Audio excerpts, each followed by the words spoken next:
Bab 21, terkenal dalam semalam. Rahel membawa mereka ke restoran masakan Italia yang berada di mall. Setelah rombongan itu masuk, rombongan lain berisi pasangan muda dan dua anak kembar juga baru saja turun dari mall.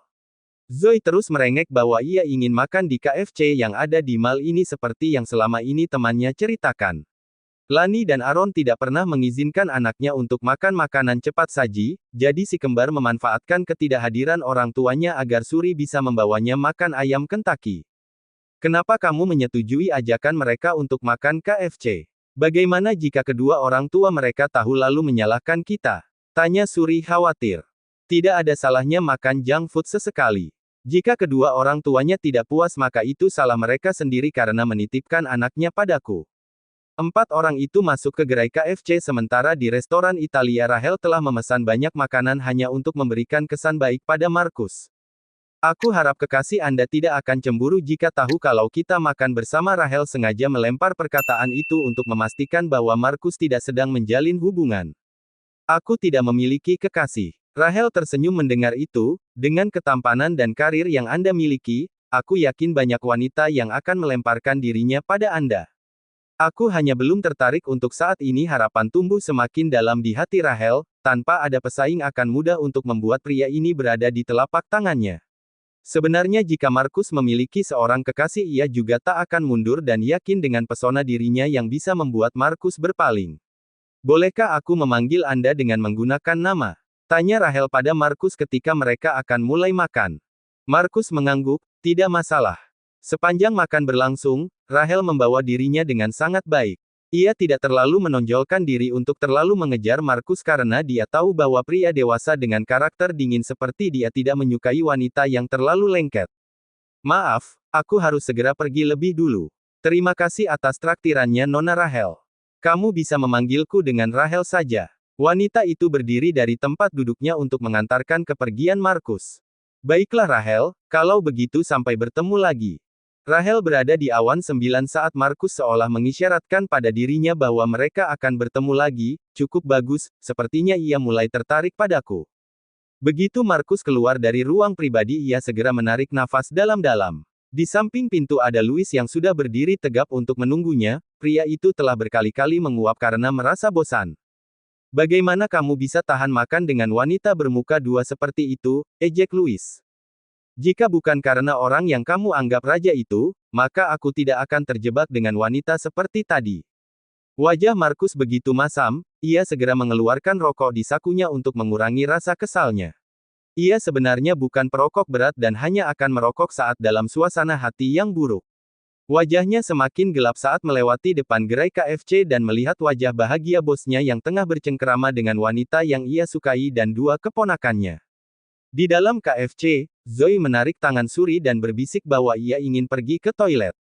Dua wanita itu kemudian pergi menuju toilet umum yang berada di mall karena toilet KFC di dalam mall ini tidak memiliki toilet sendiri.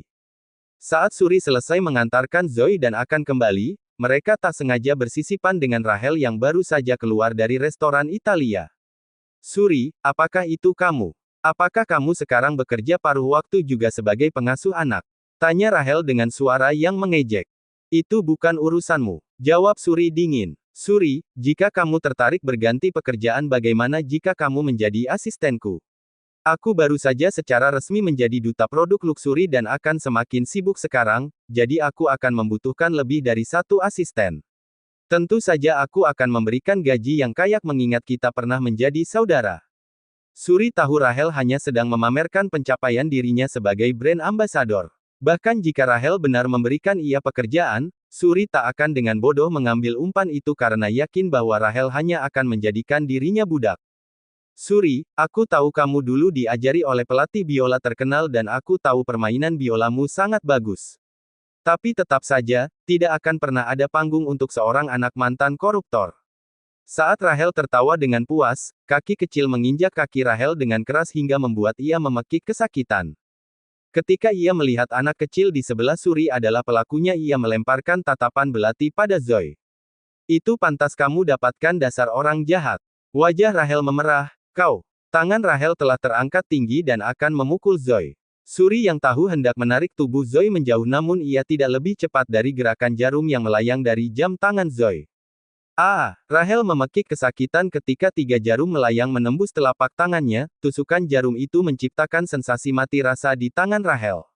Ups, maaf. Jam tanganku dilengkapi dengan mekanisme pertahanan diri, jadi jika dia mendeteksi akan ada gerakan yang membahayakan diriku maka jam tangan itu akan meluncurkan jarum secara langsung, kata Zoe sambil tertawa keras. Bahkan Suri juga mengulas senyum melihat betapa jelek wajah Rahel saat ini.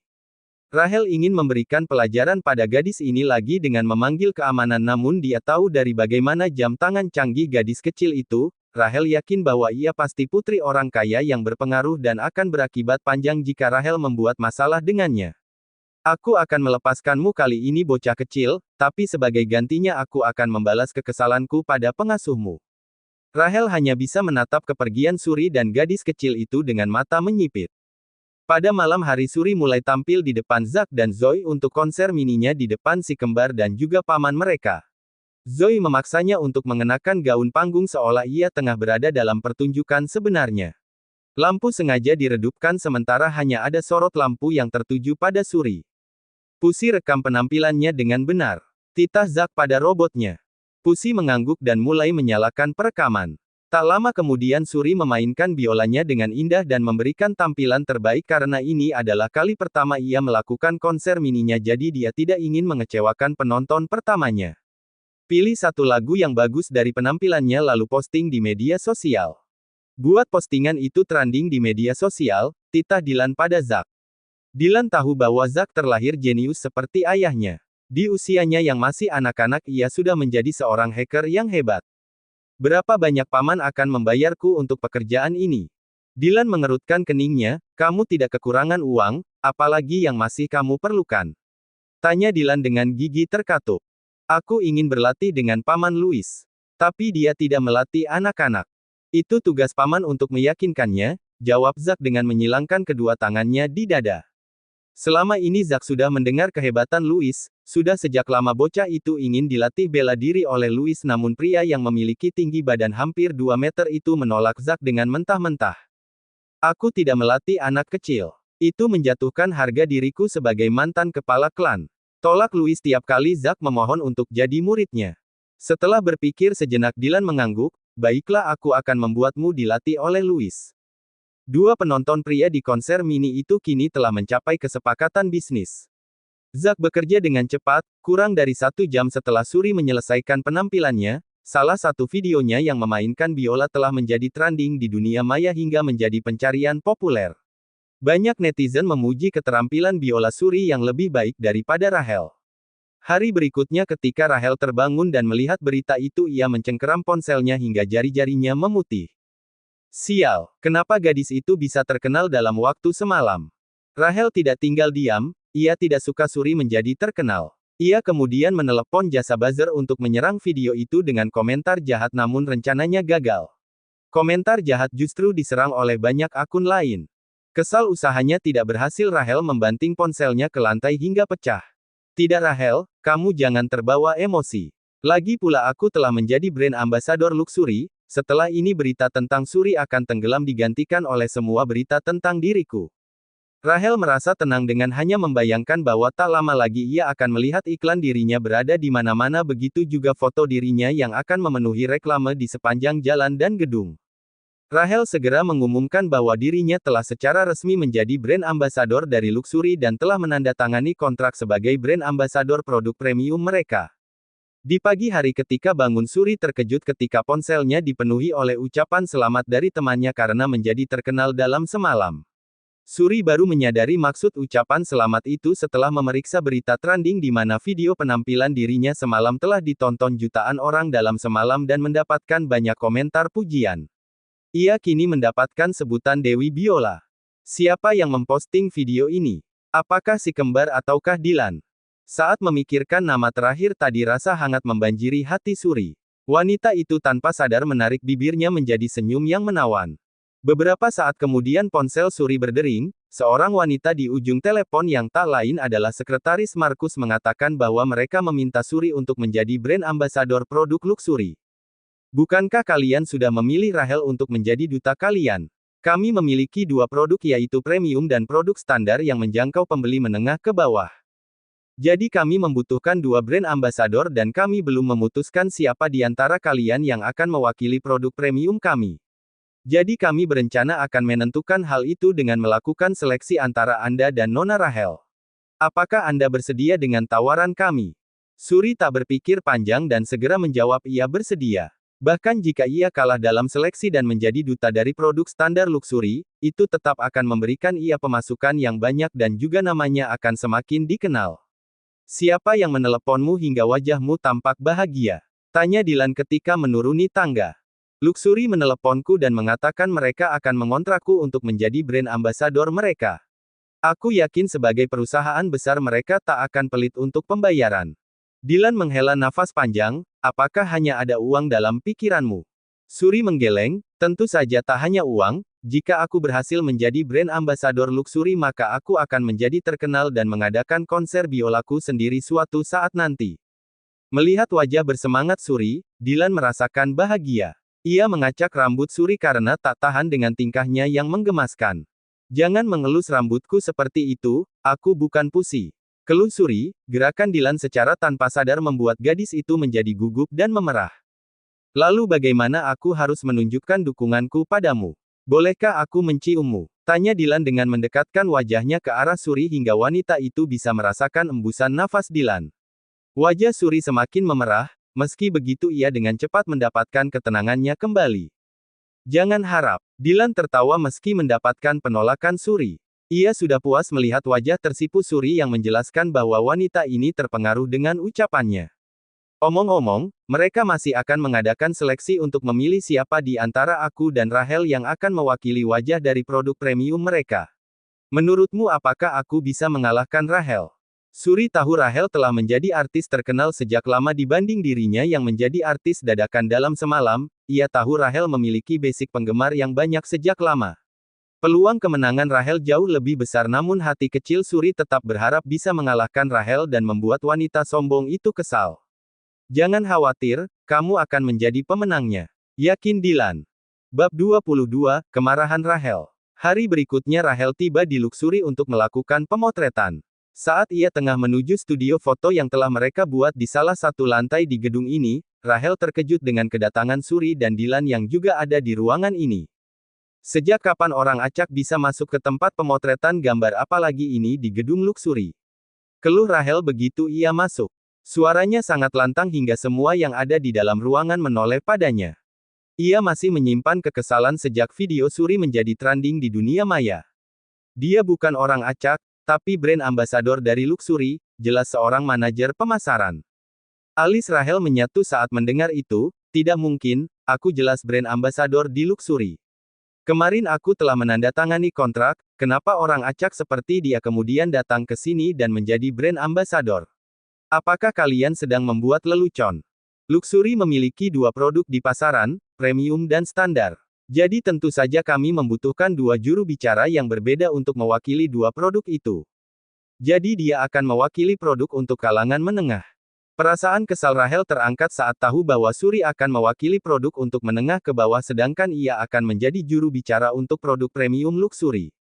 Tidak, kalian berdua harus melakukan seleksi lebih dulu untuk menentukan siapa yang akan menjadi juru bicara produk premium. Wajah Rahel terdistorsi setelah mendengar hal itu, jemari di sisi tubuhnya mengepal dengan erat. Apakah kalian bercanda? Bagaimana bisa aku harus bersaing dengan seorang yang bukan siapa-siapa seperti dia? Itu sudah keputusan final dari kami. Rahel menatap Dylan, entah kenapa ia yakin bahwa pria itu pasti telah menggunakan koneksinya dengan Aaron hingga membuat Suri bisa berakhir di sini. Ini pasti karenamu bukan? Aku yakin kamu pasti membawa Suri melalui jalur belakang. Rahel berjalan sambil menunjuk ke arah Dylan, kamu hanya pria rendahan tanpa bantuan Aaron beraninya kamu membawa Suri untuk bersaing denganku. Dylan masih menunjukkan ekspresi yang datar, wajahnya masih dingin seolah ia gunung es yang tak tergoyahkan. Di sisi lain Suri mulai berdiri dan memberikan tatapan tajam pada Rahel. Dylan tidak ada hubungannya dengan ini semua. Lagi pula kenapa kamu begitu marah? Apakah kamu takut akan kalah bersaing denganku? Rahel terdiam setelah Suri mengatakan hal itu. Di bawah tatapan semua orang ia tak mungkin terus membuat keributan yang akan membuat ia terlihat dengan jelas takut kalah bersaing dengan Suri. Aku hanya merasa sangat direndahkan bersaing dengan orang sepertimu yang bahkan tidak bisa disebut sebagai artis. Kalau kamu merasa aku tidak layak bersaing denganmu, maka seharusnya kamu cukup yakin untuk menang. Rahel menggigit bibir bawahnya dengan kesal. Sementara itu Dylan maju dan menepuk bahu Suri. Jangan buang nafas untuk berdebat dengan dirinya. Pria itu kemudian membawa Suri duduk kembali. Tak lama kemudian keduanya masuk ke ruang ganti dan mengenakan gaun berwarna putih namun dengan desain yang berbeda untuk pemotretan dengan membawa parfum premium. Hasil foto terbaik akan menentukan siapa yang berhak menjadi juru bicara produk premium luxury. Meski begitu masih ada satu seleksi tersiksa yaitu penampilan terbaik saat bermain biola. Rahel melihat wajah gugup Suri begitu keluar dari ruang ganti. Ia yakin ini adalah kali pertama Suri melakukan pemotretan. Rahel yakin Suri yang masih amatir tak akan bisa tampil dengan baik di depan kamera. Aku tidak sabar menunggu kamu mempermalukan diri sendiri, kata Rahel begitu melewati Suri. Rahel mendapatkan pemotretan lebih awal. Ia berhasil mengambil foto dengan waktu yang cepat dan tampil dengan profesional. Sementara itu Suri yang akan segera melakukan sesi fotonya tidak berhenti menggigit bibir bawahnya karena rasa gugup. Dylan meraih telapak tangan Suri yang sedingin es. Pada awalnya gadis itu terkejut dengan tindakan Dylan dan ingin menarik telapak tangannya namun Dylan justru semakin mengencangkan genggaman tangannya. Jangan gugup, kamu harus tampil dengan baik. Ingatlah bahwa sekarang adalah awal di mana kamu akan membalikkan keadaan. Kini adalah giliranmu untuk membalas Rahel. Rasa gugup Suri mulai memudar begitu mendengarkan ucapan Dylan. Saat giliran pemotretan dirinya ia tampil dengan baik. Di setiap foto yang Suri ambil gadis itu menampilkan sosok yang energi dan menunjukkan karakternya yang kuat.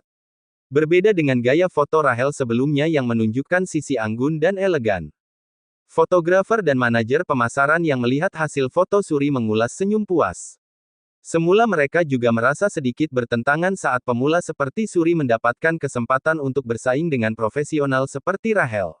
Setelah melihat hasil foto ini mereka kini percaya bahwa wanita ini terlahir dengan bakat.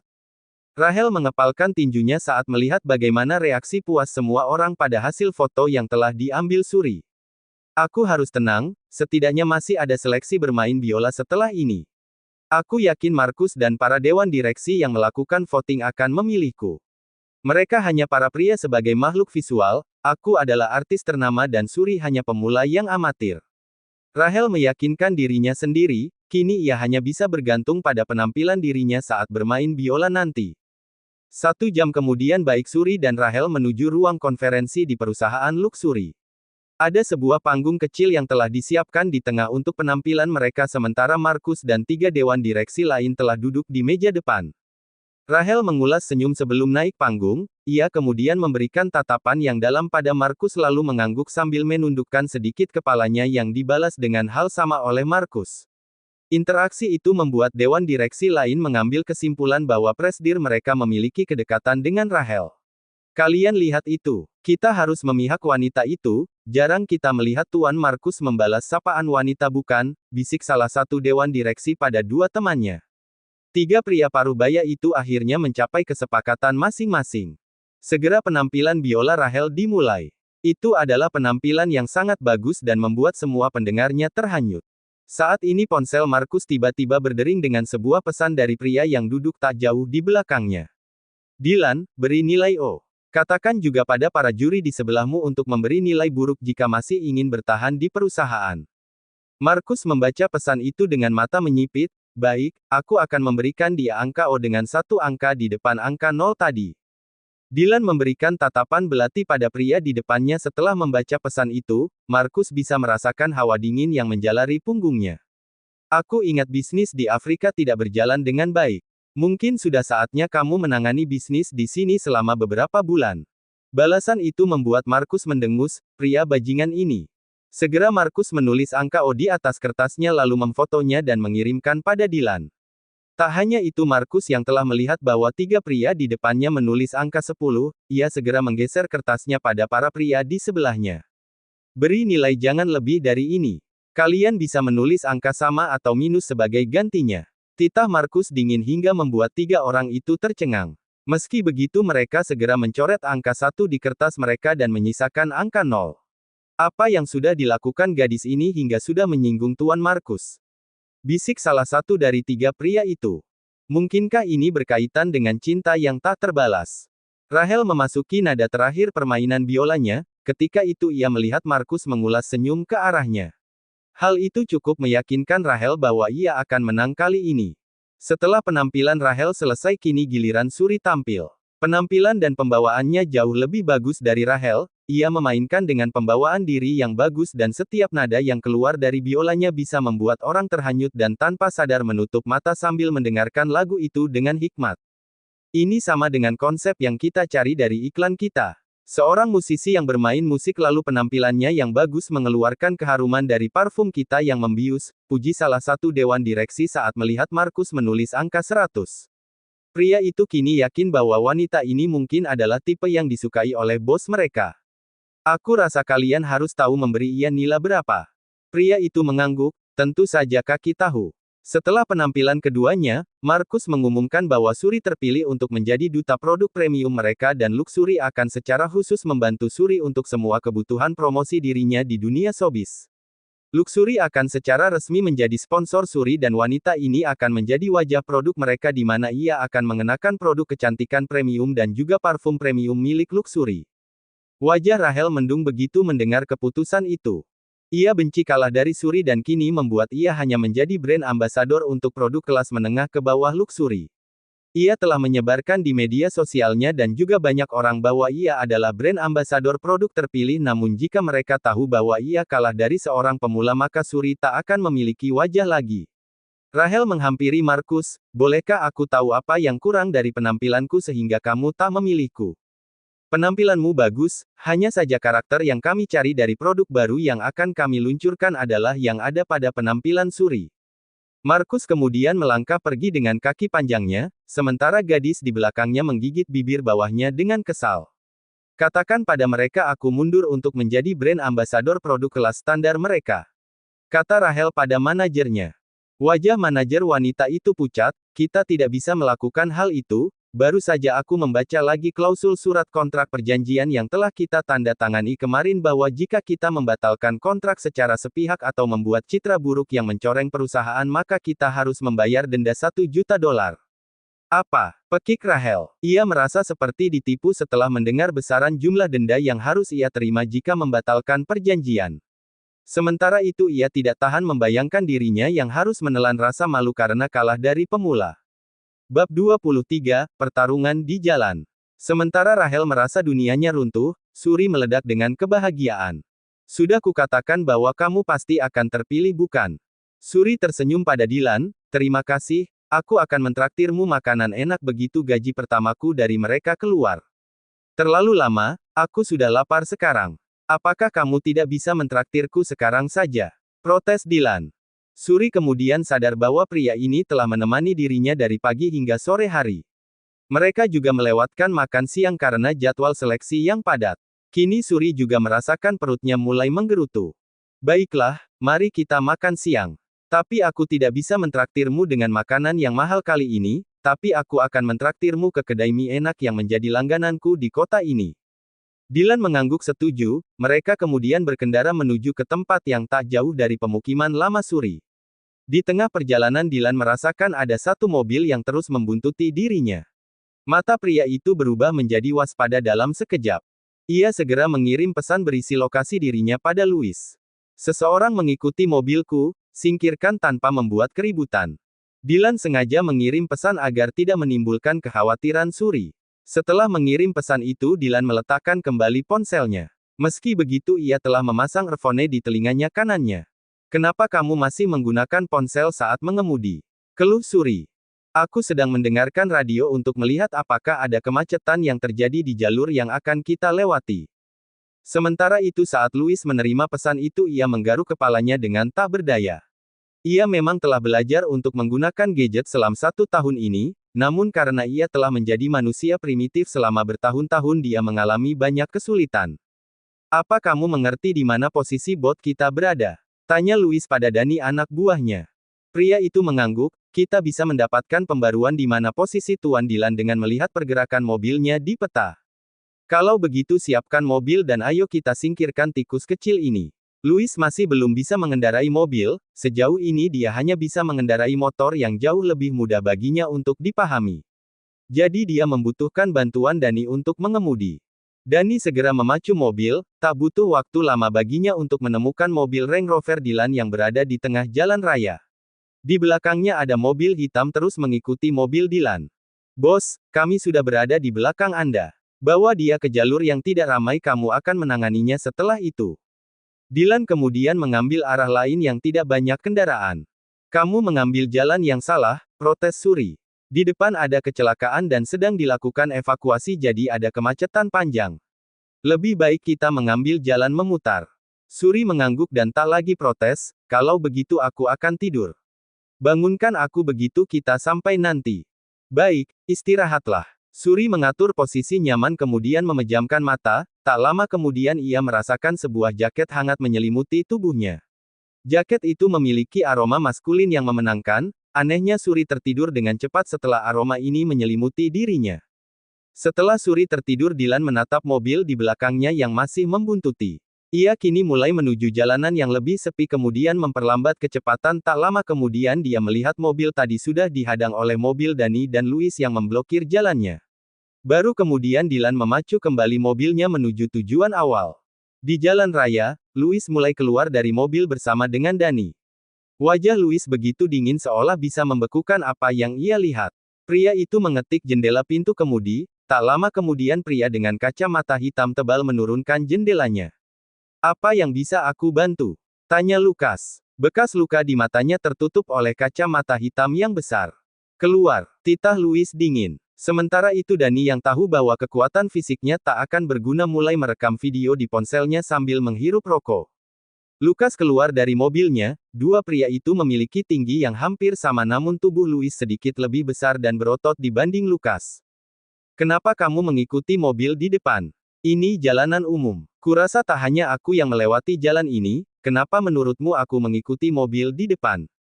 Louis meludah ke tanah, aku bukan anak kecil yang mudah kamu tipu.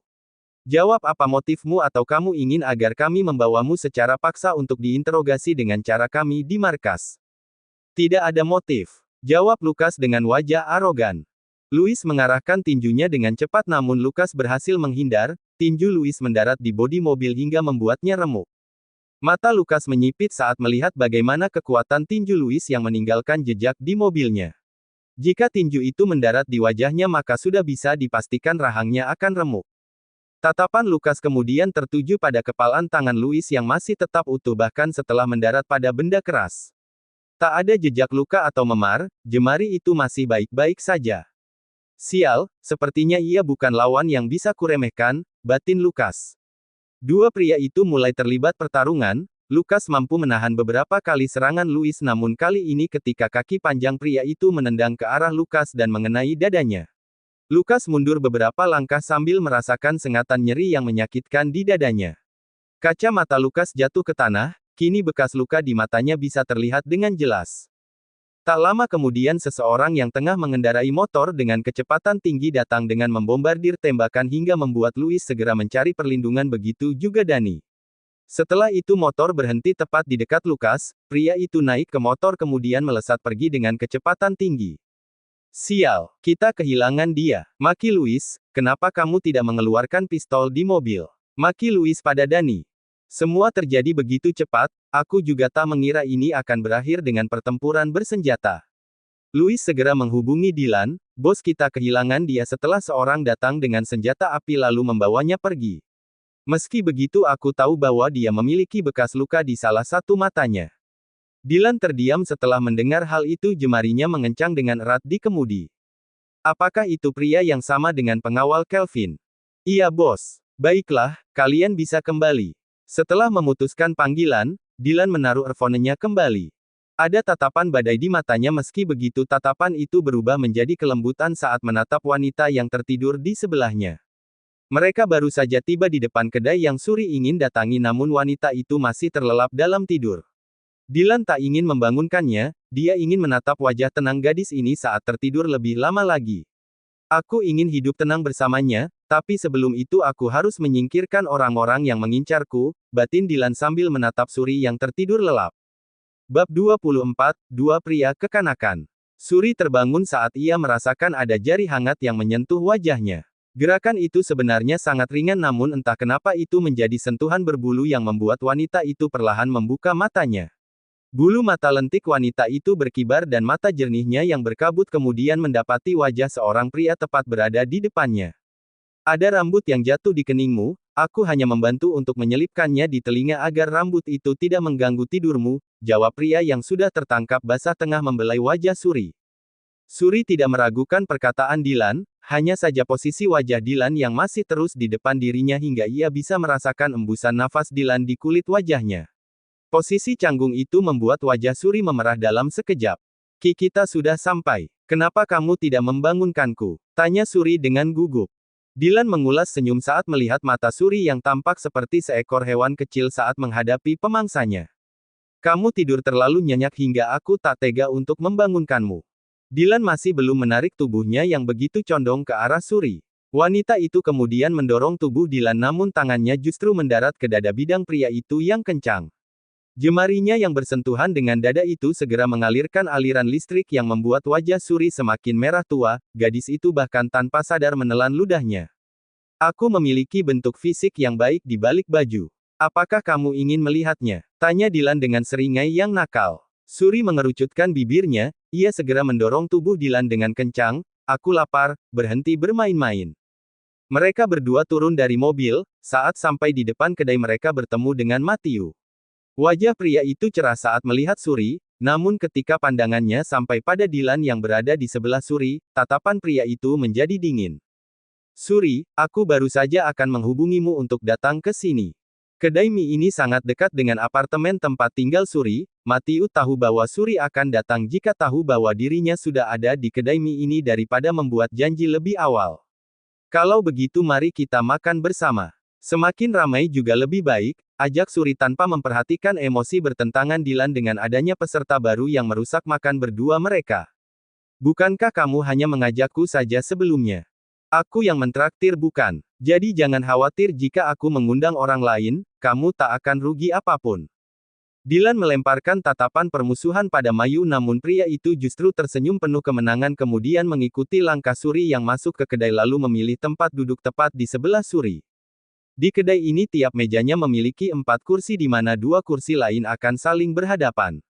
Jadi saat Matthew telah duduk di sebelah kursi Suri maka hanya ada 2 kursi lain di seberang meja. Dilan menatap pemandangan mereka yang duduk bersebelahan dengan wajah yang gelap, ia juga enggan untuk duduk berjauhan di seberang Suri. Pindah. Titah Dilan dingin sambil berdiri di sebelah Matthew. Aku duduk lebih dulu. Matthew tak mau mengalah, ia masih duduk dengan tenang di kursinya. Sementara itu Suri memijat pelipisnya ketika melihat dia pria kekanakan yang sedang merebutkan kursi mereka seperti siswa taman kanak-kanak yang ingin duduk di sebelah teman favorit mereka. Dilan mengangkat kursi Matthew dan bahkan menjauhkannya dari meja mereka ke meja lain. Lalu Dilan mengambil kursi dan menaruhnya tepat di sebelah Suri. Beberapa pengunjung melihat kejadian itu dan mengarahkan perhatian mereka dari makanan ke arah dua pria dengan tingkahnya yang konyol. Suri sangat malu hingga ia ingin bersembunyi di bawah meja. Kenapa dua pria ini selalu terlibat perselisihan? Setiap kali bertemu, mereka seperti kucing dan anjing.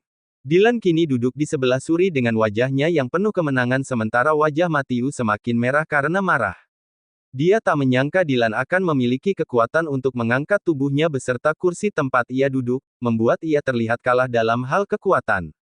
Kau sangat kekanakan. Protes Matthew yang kini sudah berjalan dan duduk di kursi depan Suri. Aku hanya mengajarimu untuk tahu bahwa tak ada gunanya memimpikannya sesuatu yang bukan tempatmu. Suri memukul meja, bisakah kalian berhenti bertengkar? Dua pria itu terdiam dan tak lagi berdebat saat melihat bola mata Suri yang hampir keluar karena memelototi mereka. Tak lama kemudian makanan disajikan, ada 3 mangkuk mie di atas meja. Semua adalah mie yang sama dengan apa yang dipesan oleh Suri. Matthew mengambil sumpitnya lalu mengambil daun bawang yang ada di mangkuk Suri. Kenapa kamu mencuri makanan Suri? Jika kamu kurang maka pesan mie lagi sebanyak yang kamu mau, jangan khawatir aku bisa membayarnya jika kamu tidak memiliki uang. Dylan menganggap pria di depan tempat duduk Suri adalah seorang pencuri. Suri tidak menyukai daun bawang, aku hanya membantu untuk mengambilnya agar ia bisa makan dengan nyaman setelah semua daun bawang disisihkan. Ekspresi sombong di wajah Dylan hancur setelah mendengar hal itu. Ia baru mengetahui bahwa Suri tidak menyukai daun bawang. Meski begitu ia menolak untuk menyerah. Jangan makan mie yang telah tersentuh oleh alat makannya. Aku akan memesankan lagi satu untukmu dan meminta agar tidak diberikan irisan daun bawang. Aku belum menggunakan sumpitku, jadi Suri tak perlu khawatir. Selamat Tiu. Sudahlah aku akan makan mie ini, memesan lagi juga akan membuat mie ini terbuang sia-sia. Matiu mengulas senyum saat melihat Suri mulai melahap mie yang baru saja ia hilangkan potongan daun bawang di atasnya. Pria yang baru saja dikalahkan Dylan dalam hal posisi duduk ini telah membalikkan skor. Lain kali jangan biarkan pria lain melayani makananmu. Aku akan melakukan hal itu mulai sekarang. Perkataan Dylan membuat gerakan Suri yang baru saja memasukkan mie ke mulutnya membeku membuat sebagian mie yang belum masuk ke mulutnya menjuntai. Dylan mengambil mangkuk mie Suri dan mengganti dengan mie miliknya yang telah ia bersihkan daun bawangnya. Pertukaran mangkuk itu sangat cepat bahkan Suri tidak bisa bereaksi apapun, kini mie di mangkuknya telah dilanjutkan oleh Dylan sementara ia mendapatkan yang baru. Dylan menyeringai pada Matiu. Terima kasih sudah membantu membersihkan irisan daun bawang pada miku. Matiu mengepalkan tinjunya di atas lutut saat melihat Dylan makan mie Suri yang sebelumnya telah ia bersihkan dari daun bawang. Suri menarik nafas dalam, meski ia telah kehilangan nafsu makan karena dua pria ini namun dia tetap melanjutkan makan karena dia adalah tipe orang yang tidak suka membuang-buang makanan apalagi sejak ia jatuh miskin. Aku akan mengantarmu kembali ke apartemen, tawar Matiu saat mereka telah keluar dari kedai. Tidak apa-apa, aku bisa kembali sendiri.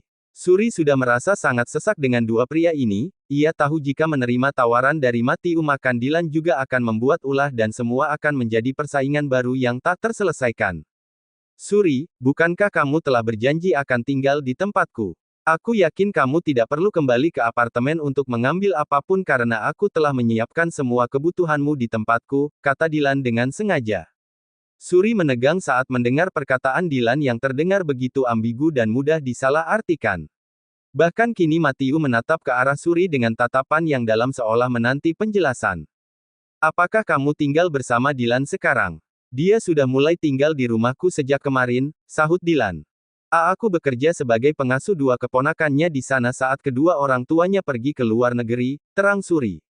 Jadi hanya ada kalian berdua di sana sebagai orang dewasa? Tanya Matiu dengan suara parau, pria itu berusaha dengan keras menahan emosi yang menggenang di hatinya. Tidak, tentu saja ada pembantu lain. Matiu masih merasa terbakar cemburu bahkan meski Suri mengatakan ada pembantu yang juga tinggal di sana. Ayo kita kembali. Zack dan Zoe terus menelepon dan mencarimu. Mereka tak bersedia makan malam jika belum melihatmu. Perkataan Dylan seolah ia sedang mengajak istrinya segera pulang untuk menenangkan anak mereka yang merengek. Matiu sampai bertemu lagi, aku harus bekerja merawat anak-anak itu. Dylan sudah meraih pergelangan tangan Suri dan membawanya pergi kembali ke mobil sebelum Matiu menjawab. Saat pria itu melihat mobil Dylan menjauh sambil membawa Suri, wajah intelektual pria dengan kacamata itu segera berubah menjadi kebencian. Ia melihat mobil Range Rover yang melesat pergi, ia tahu mobil yang Dylan kenakan termasuk dalam seri termahal. Apakah dia masih Dylan pembual yang sama seperti 4 tahun lalu? Gumam Matiu sambil mengepalkan tinjunya. Suri adalah cinta pertamanya, ia telah menyimpan perasaan pada wanita itu sejak sekolah menengah pertama. Dia tak pernah mengutarakan cintanya karena sadar pada perbedaan status sosial mereka. Kedatangan Dylan 4 tahun lalu yang berhasil menggoyahkan hati Suri membuat Matiu begitu terluka, namun alam semesta seperti berpihak padanya, Dylan menghilang dan keluarga Suri jatuh. Matiu yang semula tidak percaya diri mulai memiliki keberanian untuk mengejar Suri dan menjaganya selama ini sambil menunggu saat yang tepat untuk menyatakan cintanya pada Suri setelah ia memiliki karir yang baik namun kedatangan Dylan kembali merusak semuanya. 1 minggu lagi aku akan diangkat menjadi kepala peneliti di Luxury. Aku tak akan menunggu lebih lama lagi, aku akan melamar Suri dan menjanjikan ia kehidupan yang layak karena aku telah memiliki karir yang mapan sekarang. Setelah mobil Dylan sampai di tempat tinggalnya, pria itu tak ikut turun bersama Suri. Aku harus pergi keluar untuk menangani beberapa urusan, tolong jaga anak-anak dengan baik. Suri turun dari mobil dan mengabaikan perkataan Dylan. Ia bahkan menutup dengan keras sebagai protes. Dylan terkikik melihat kemarahan Suri, sebenarnya ia sadar bahwa wanita ini masih marah padanya karena apa yang ia katakan pada Matthew. Bahkan sepanjang perjalanan pulang Suri terus menunjukkan wajah panjang dan tak mau berbicara sama sekali dengan Dylan. Setelah melihat Suri masuk ke rumah, Dylan segera menyalakan kembali mobilnya menuju ke arena latihan milik klub Zion. Begitu ia sampai di sana, Stefan, Kelvin dan Daniel telah berada di sana. "Kenapa kamu mengumpulkan kami ke sini?" tanya Stefan begitu Dylan datang. "Aku ingin bertarung." "Hah? Apakah kamu bosan? Atau seorang wanita baru saja mencampakkan dirimu?" cecar Stefan. "Kamu dan Daniel jadilah penonton, sementara aku dan Kelvin akan bertarung untuk menyelesaikan urusan kami yang belum terselesaikan." Daniel dan Stefan saling melemparkan tatapan antara Dylan dan Kelvin. Mereka sebenarnya sudah tahu bahwa kedua pria ini memiliki sejarah permusuhan, namun sepertinya ada sesuatu yang memicu ketegangan mereka kembali dan menyalakan api permusuhan. "Kamu menjadi semakin sombong, apakah kamu ingin memamerkan kekuatanmu?" ejek Kelvin. Dylan telah melepas kemejanya, "Lebih baik bertarung seperti ini daripada menyerang dalam kegelapan." "Apa maksudmu?" tanya Kelvin dengan alis menyatu. Bab 25, Rencana Rachel.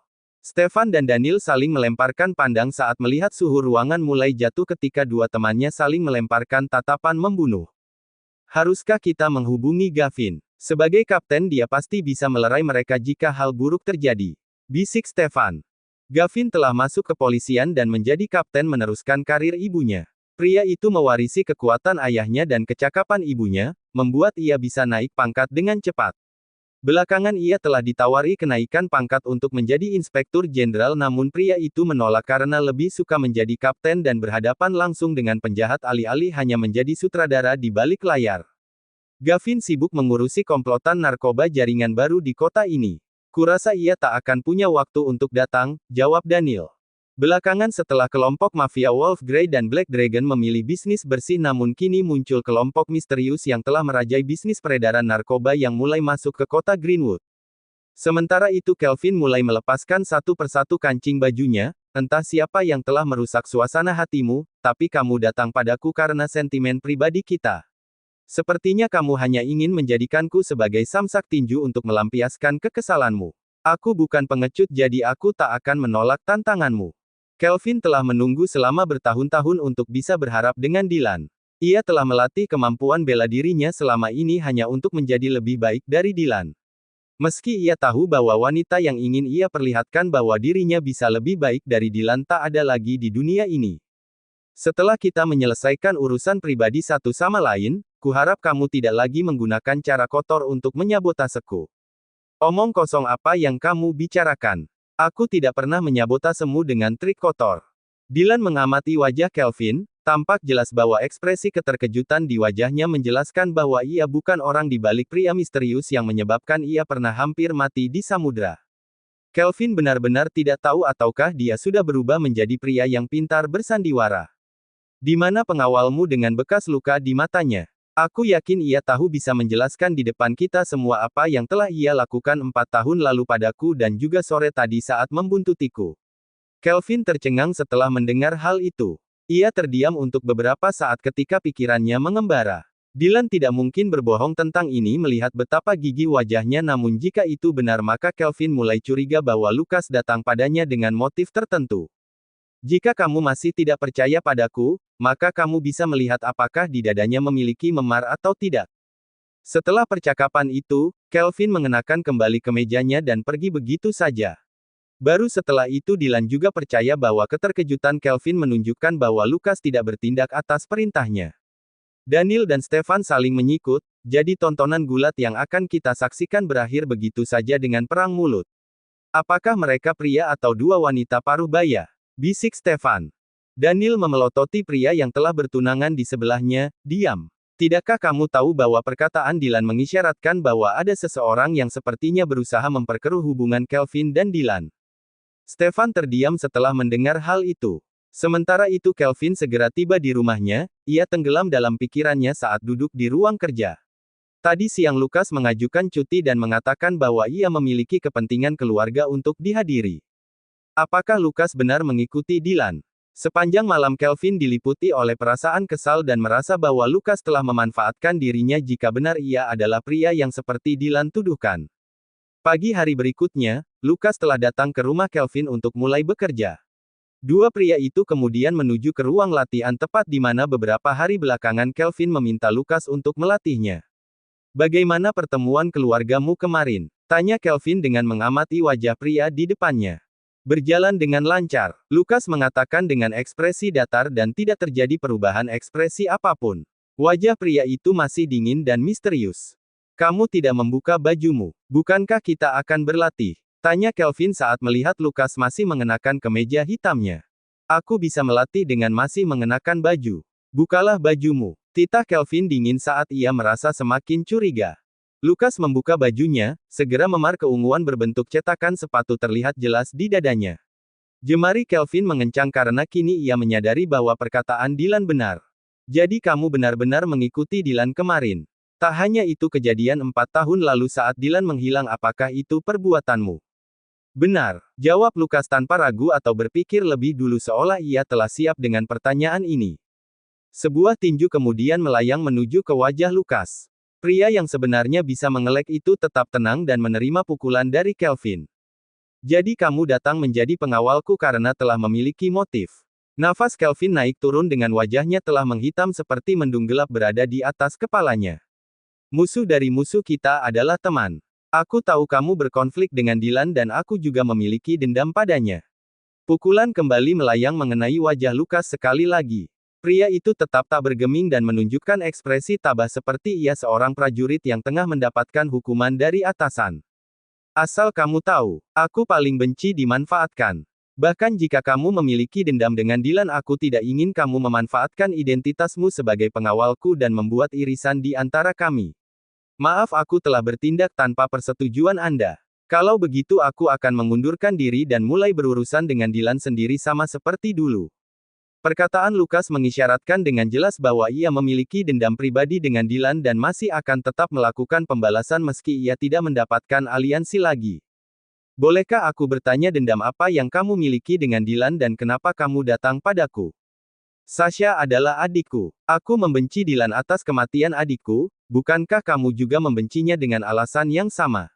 "Sebagai seorang kakak, aku tidak bisa membiarkan orang yang menjadi penyebab kematian adikku bisa hidup dengan baik." Mendengar alasan Lukas, tubuh Kelvin bergetar. "Kau kakak Sasha. Kenapa ia tak pernah memberitahuku sebelumnya bahwa ia memiliki seorang kakak? Aku dan dia terpisah sejak kecil. Kamu tahu bahwa orang tua kami berpisah, bukan?" Kecurigaan Kelvin mengendur setelah mendengar hal itu. Ia kini ingat bahwa Sasha memiliki orang tua yang sudah bercerai. Ia tumbuh besar dengan ibunya sementara ayahnya pindah ke luar negeri setelah perceraian. "Kamu tidak perlu berhenti, tapi lain kali jangan bertindak tanpa persetujuanku." Lukas mengangguk, ketika Kelvin berbalik sebuah seringai terbentuk di wajah Lukas. Pagi hari Luxury secara resmi mengeluarkan pernyataan bahwa Suri adalah brand ambasador produk premium mereka dan Rahel akan menjadi brand ambasador produk ekonomis mereka. Saat Rahel membaca berita itu, ia menyapu seluruh peralatan make up di mejanya dengan kesal. Suara benda pecah setelah mendarat ke tanah membuat Amanda bergegas menghampiri putrinya. "Apa yang terjadi? Kenapa kamu mengamuk di pagi hari?" "Mam, Suri mengambil apa yang seharusnya menjadi milikku. Dia telah mempermalukanku di depan umum sekarang." "Apa maksudmu?" Rahel menunjukkan ponselnya, wajah Amanda berubah muram saat membaca berita di ponsel putrinya. "Mam, gadis miskin ini telah merebut tempatku lagi," rengek Rahel. Amanda memeluk putrinya sambil menepuk punggungnya. "Jangan khawatir, dia hanya wanita dengan reputasi buruk. Jika kita berhasil mengekspos latar belakangnya maka kariernya akan hancur sebelum sempat dimulai." Rahel mengusap air matanya, senyum sarkastik kini muncul di wajahnya. "Kamu benar, Ma, jika semua orang tahu ia hanya putri koruptor maka masyarakat akan menghinanya lalu Luxury akan membuang Suri. Malam ini adalah pesta peluncuran produk baru Luxury, bukan? Mari kita gunakan kesempatan ini untuk memperlakukan Suri di depan orang banyak." Pada malam hari, Suri bersiap untuk menghadiri pesta peluncuran dari rumah Dylan. Zoe dengan lancang menyuruh asisten rumah tangga ibunya membawakan lusinan baju pesta Lani ibunya untuk dicoba oleh Suri. Bahkan sebagian di antara baju itu masih memiliki label yang jelas menandakan bahwa baju pesta itu belum sempat digunakan. Aku tidak bisa menggunakan baju pesta ini, bagaimana jika ibumu marah? Jangan khawatir, aku sudah menelepon Momi dan ia mengatakan bahwa kamu bebas memilih bahkan jika ada yang kamu sukai kamu bisa memilikinya, jawab Zack. Di usianya yang baru 6 tahun sikap yang ia tunjukkan seolah dia adalah pria dewasa yang tengah mentraktirnya belanja baju. Suri melihat deretan baju di depannya, ia pernah menjadi putri dari keluarga kaya dan tahu deretan baju di depannya adalah baju pesta mahal dengan harga selangit dan limited edition. Zoe mengambil gaun berwarna perak. Itu adalah gaun dengan hiasan banyak kristal Swarovski dan juga berlian di atasnya. Gaun itu sangat indah namun akan keterlaluan jika Suri mengenakannya. Cobalah gaun ini, ibu belum pernah mengenakannya. Gaun ini disulam dari batuan hasil tambang milik kakek, kata Zoe dengan wajah yang polos seolah taburan berlian dan Swarovski di atas gaun ini hanya batuan kerikil yang ditempelkan. Tidak, ini berlebihan. Aku akan memilih gaun yang lebih sederhana. Suri kemudian berjalan menuju gaun hitam sederhana tanpa aksesoris apapun. Meski sangat sederhana namun tak mengurangi harga fantastis dari gaun ini. Aku akan mengenakan gaun ini saja. Suri masuk untuk mencoba gaun hitam dengan model off-shoulder saat keluar dua anak yang melihat tampilan Suri membeku saat melihat betapa cantik wanita di depannya. Sesaat kemudian Dylan mengetuk pintu kamar tamu. Ia benci dua bocah kecil ini tengah menyaksikan Suri mencoba banyak gaun di kamar sementara ia ditinggalkan begitu saja di ruang tengah. Aku sudah siap untuk berangkat, apakah kamu belum selesai memilih baju? Tanya Dylan setelah mengetuk pintu. Aku hampir selesai. Beberapa saat kemudian Suri keluar dari kamar dengan gaun pesta hitamnya. Ia hanya menerapkan sedikit riasan di wajahnya tapi justru riasan sederhana itu membuat Suri tampil jauh lebih cantik dalam kesederhanaannya. Ia justru terlihat seperti wanita elegan dengan pembawaannya yang tenang. Dylan menelan ludah saat melihat betapa indah tulang selangka Suri yang terekspos dari gaun off-shoulder itu. Kuli putih susunya tampak terang di tengah gaun hitamnya. Apakah tidak ada gaun lain yang tidak memperlihatkan bahumu? Dylan tidak ingin pria lain melihat keindahan dari tulang selangka Suri, apalagi jika mereka berani membayangkan hal kotor setelah melihat itu. Ada, tapi sebagian gaun memiliki belahan kaki panjang yang memperlihatkan pahanya atau ada juga gaun yang memperlihatkan punggung bagian belakangnya, jawab Suri.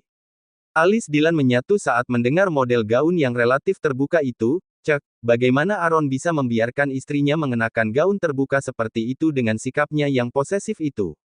Kamu salah paman, ayah tidak akan pernah membiarkan ibu mengenakan gaun yang seksi. Oleh karena itu ibu hanya membeli gaun-gaun ini tanpa bisa mengenakannya di luar, jawab Zack yang juga mendapatkan anggukan Zoe. Lalu kenapa kalian membuat Suri justru mengenakan gaun ini saat ibumu bahkan tidak bisa mengenakannya? Maki Dylan dengan memijat pelipisnya. Suri belum menikah atau memiliki pacar, jadi tak ada yang akan keberatan. Jawaban Zack membuat Suri juga mengangguk setuju, ia merasa gemas dengan betapa pintar pria kecil ini menjawab hingga membuat Dylan kehilangan kata-kata. Bab 26, Komplotan Hendrik 4 tahun lalu. Dylan dan Suri mulai menuju pesta, begitu sampai mereka bukan menjadi protagonis utama yang menjadi pusat perhatian. Dylan hanya karakter kecil yang tidak dikenal, sementara Suri hanya artis pendatang baru yang meledak karena video viralnya dalam semalam. Tak lama setelah mereka datang, Markus baru saja datang dengan limousin berwarna hitam yang mencolok sementara di belakang mobilnya Rahel juga baru saja turun. Saat melihat Markus wanita itu berjalan dengan cepat menghampirinya. Bolehkah kita berjalan masuk bersama? Tawar Rahel. Markus mengangguk dengan wajah yang kaku, segera Rahel dengan percaya diri hendak meraih lengan Markus namun tangannya berakhir dengan mengambang di udara saat pria itu berjalan dan mengabaikan tangan Rahel. Meski merasa kecewa, Rahel segera mengikuti langkah Markus dan menyamakan langkahnya seolah ia adalah pasangan plus satu Markus malam ini. Saat Rahel melewati Suri dan Dylan wanita itu mengulas senyum ejekan seolah melihat pasangan miskin dari desa. Dylan di sisi lain memiliki wajah panjang karena kesal bahwa Markus datang dengan mewah menggunakan limousin miliknya. Cek, ia berparade dengan mewah seolah sedang menghadiri piala Oscar, gumam Dylan dengan menghadiahkan tatapan belati pada punggung Markus yang telah berjalan menjauh. Apakah kamu masih cemburu pada kedekatan Rahel dengan pria lain? Tanya Suri saat melihat wajah gelap Dylan ketika terus menatap punggung pasangan tadi. Jika Rahel tahu bahwa kamu masih kerabat Aaron dan bukan pria miskin seperti yang Rahel kira, aku pikir kamu masih memiliki kesempatan untuk bisa mendapatkan dirinya. Omong kosong. Pernah menyukai dia adalah kesalahan terbesar dalam hidupku. Suri merasa lega mendengar jawaban Dylan hingga tanpa sadar sudut mulutnya terangkat naik. Mari kita masuk, ajak Dylan sambil menarik tangan Suri dan memaksa tangan itu melingkari lengannya. Begitu mereka masuk ke pesta peluncuran, Suri diminta ke ruang tunggu untuk memperbaiki riasan dan mendapatkan petunjuk tentang pidato yang harus ia lakukan saat maju ke panggung. Dylan berdiri di sudut, berbeda dengan Markus yang menderita karena harus bersosialisasi dengan banyak tamu sebagai pemilik atas nama Luxury Corp. Dylan merasa begitu bebas karena ia hanya dianggap karakter kecil. Bukankah kamu Dylan? Tanya seorang pria yang tampak jelas bahwa ia adalah salah satu pegawai di Luxury. Jawab Dylan acuh. Segera pria itu memanggil dua rekannya yang lain. Begitu mereka datang, Dylan mengenali tiga orang ini. Mereka dulu adalah anak buah Hendrik dan bisa disebut sebagai kaki tangannya, namun sekarang setelah Hendrik jatuh mereka bahkan tidak membuang waktu untuk melihat mantan rekannya itu. Aku pikir Hendrik gila karena sering menyebut bahwa ia melihat hantu Dylan.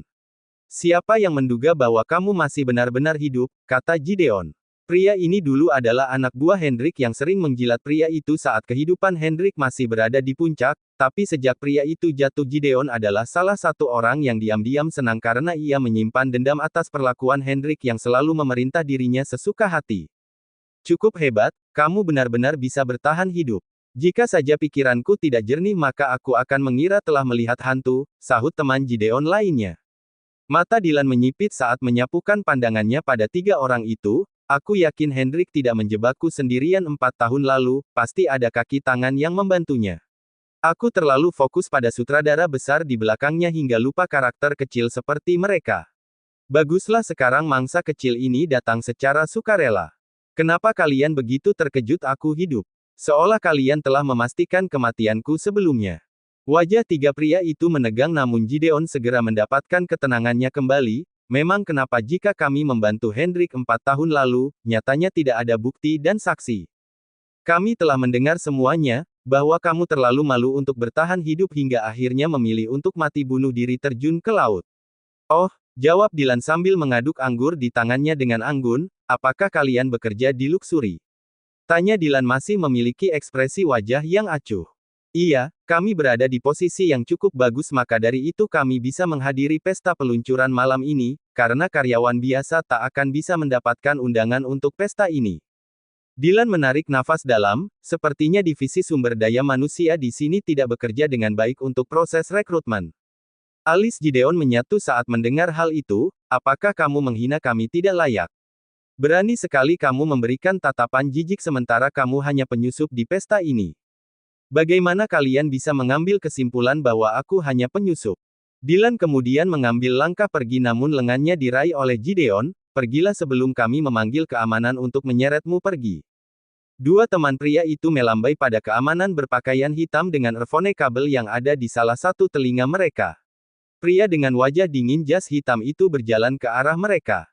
Apa yang terjadi? Buang dia keluar. Orang ini penyusup, aku yakin ia datang ke pesta ini hanya untuk berfoto dengan beberapa orang penting lalu membagikan di media sosialnya bahwa mereka adalah kenalannya. Hahaha. Dylan tertawa mencibir setelah mendengar hal itu, apakah kalian biasa melakukan hal itu mengingat sepertinya kalian cukup berpengalaman. Berani sekali kamu menghina Gideon, dia adalah putra salah satu petinggi partai. Dia tak akan melakukan hal memalukan seperti itu, sahut teman Gideon. Pengawal, cepat seret tamu tak diundang ini keluar. Pengawal itu maju selangkah ke arah Dylan, bisakah Anda menunjukkan kartu undangan Anda? Bisa dalam bentuk fisik atau untuk elektronik untuk kami konfirmasi bahwa tidak terjadi kesalahpahaman. Aku tidak punya undangan. Jawab Dylan dingin, tuan rumah tidak membutuhkan undangan. Tiga orang itu tertawa saat mendengar perkataan Dylan, lihatlah. Ia masih pria pembual. Keamanan cepat seret ia keluar. Berani sekali ia bertindak seolah dirinya adalah Tuan Markus. Maaf tuan, tapi tamu tanpa undangan dilarang masuk ke pesta ini. Pengawal itu berusaha untuk mengeluarkan Dylan. Ekspresi Dylan masih setenang danau di musim dingin. Sementara itu Louis melihat dari jauh salah satu pengawalnya mendatangi Dylan. Ia segera menggerakkan langkah kakinya yang panjang ke tempat mereka. Apa yang kamu pikir sedang kamu lakukan? Tanya Louis dingin. Penjaga itu terkesiap saat ditegur oleh Louis dengan tatapan yang dingin. Semua orang di bidang keamanan tahu bahwa Louis adalah kepala keamanan dan orang yang sering kali menemani Markus pimpinan mereka. Dia datang tanpa menggunakan undangan untuk masuk ke acara pesta ini, terang bawahan Louis. Dia tidak membutuhkan undangan. Perhatikan juga cara bicaramu padanya jika masih ingin lidahmu tetap utuh. Maki Louis. Penjaga keamanan itu terdiam dengan wajah yang kaku, ia mulai menyadari status penting dari pria yang hendak ia usir setelah melihat reaksi kemarahan Louis. Tolong maafkan saya. Gideon dan dua temannya ternganga melihat perubahan peristiwa yang baru saja mereka lihat. Sial, sepertinya status Dylan bukan lagi seorang pecundang sama seperti dulu. Kenapa aku tidak memikirkan bahwa selama 4 tahun kepergian Dylan, segala sesuatu pasti telah banyak berubah, batin Gideon. Dia mengenali Louis sebagai pria yang sering berjalan bersama Markus. Bahkan terkadang interaksi mereka tidak seperti atasan dengan pengawalnya. Maaf, aku sepertinya bertindak terlalu berlebihan. Louis masih memasang ekspresi dingin dengan tatapan tajam yang seolah bisa membunuh orang yang ia lihat. Bos, apa yang harus kulakukan pada mereka? Gideon dan 3 temannya merinding mendengar Dylan dipanggil sebagai bos. Simpan mereka terlebih dulu, setelah pesta ini berakhir aku ingin melepaskan kepergian mereka ke tengah samudera. Baik bos. Segera beberapa pengawal datang dan mengunci membawa mereka tanpa menimbulkan keributan seolah tak ada yang pernah menyadari 3 orang telah menghilang dari pesta ini. 3 orang itu bahkan tidak bisa berteriak karena mulut mereka dibekap.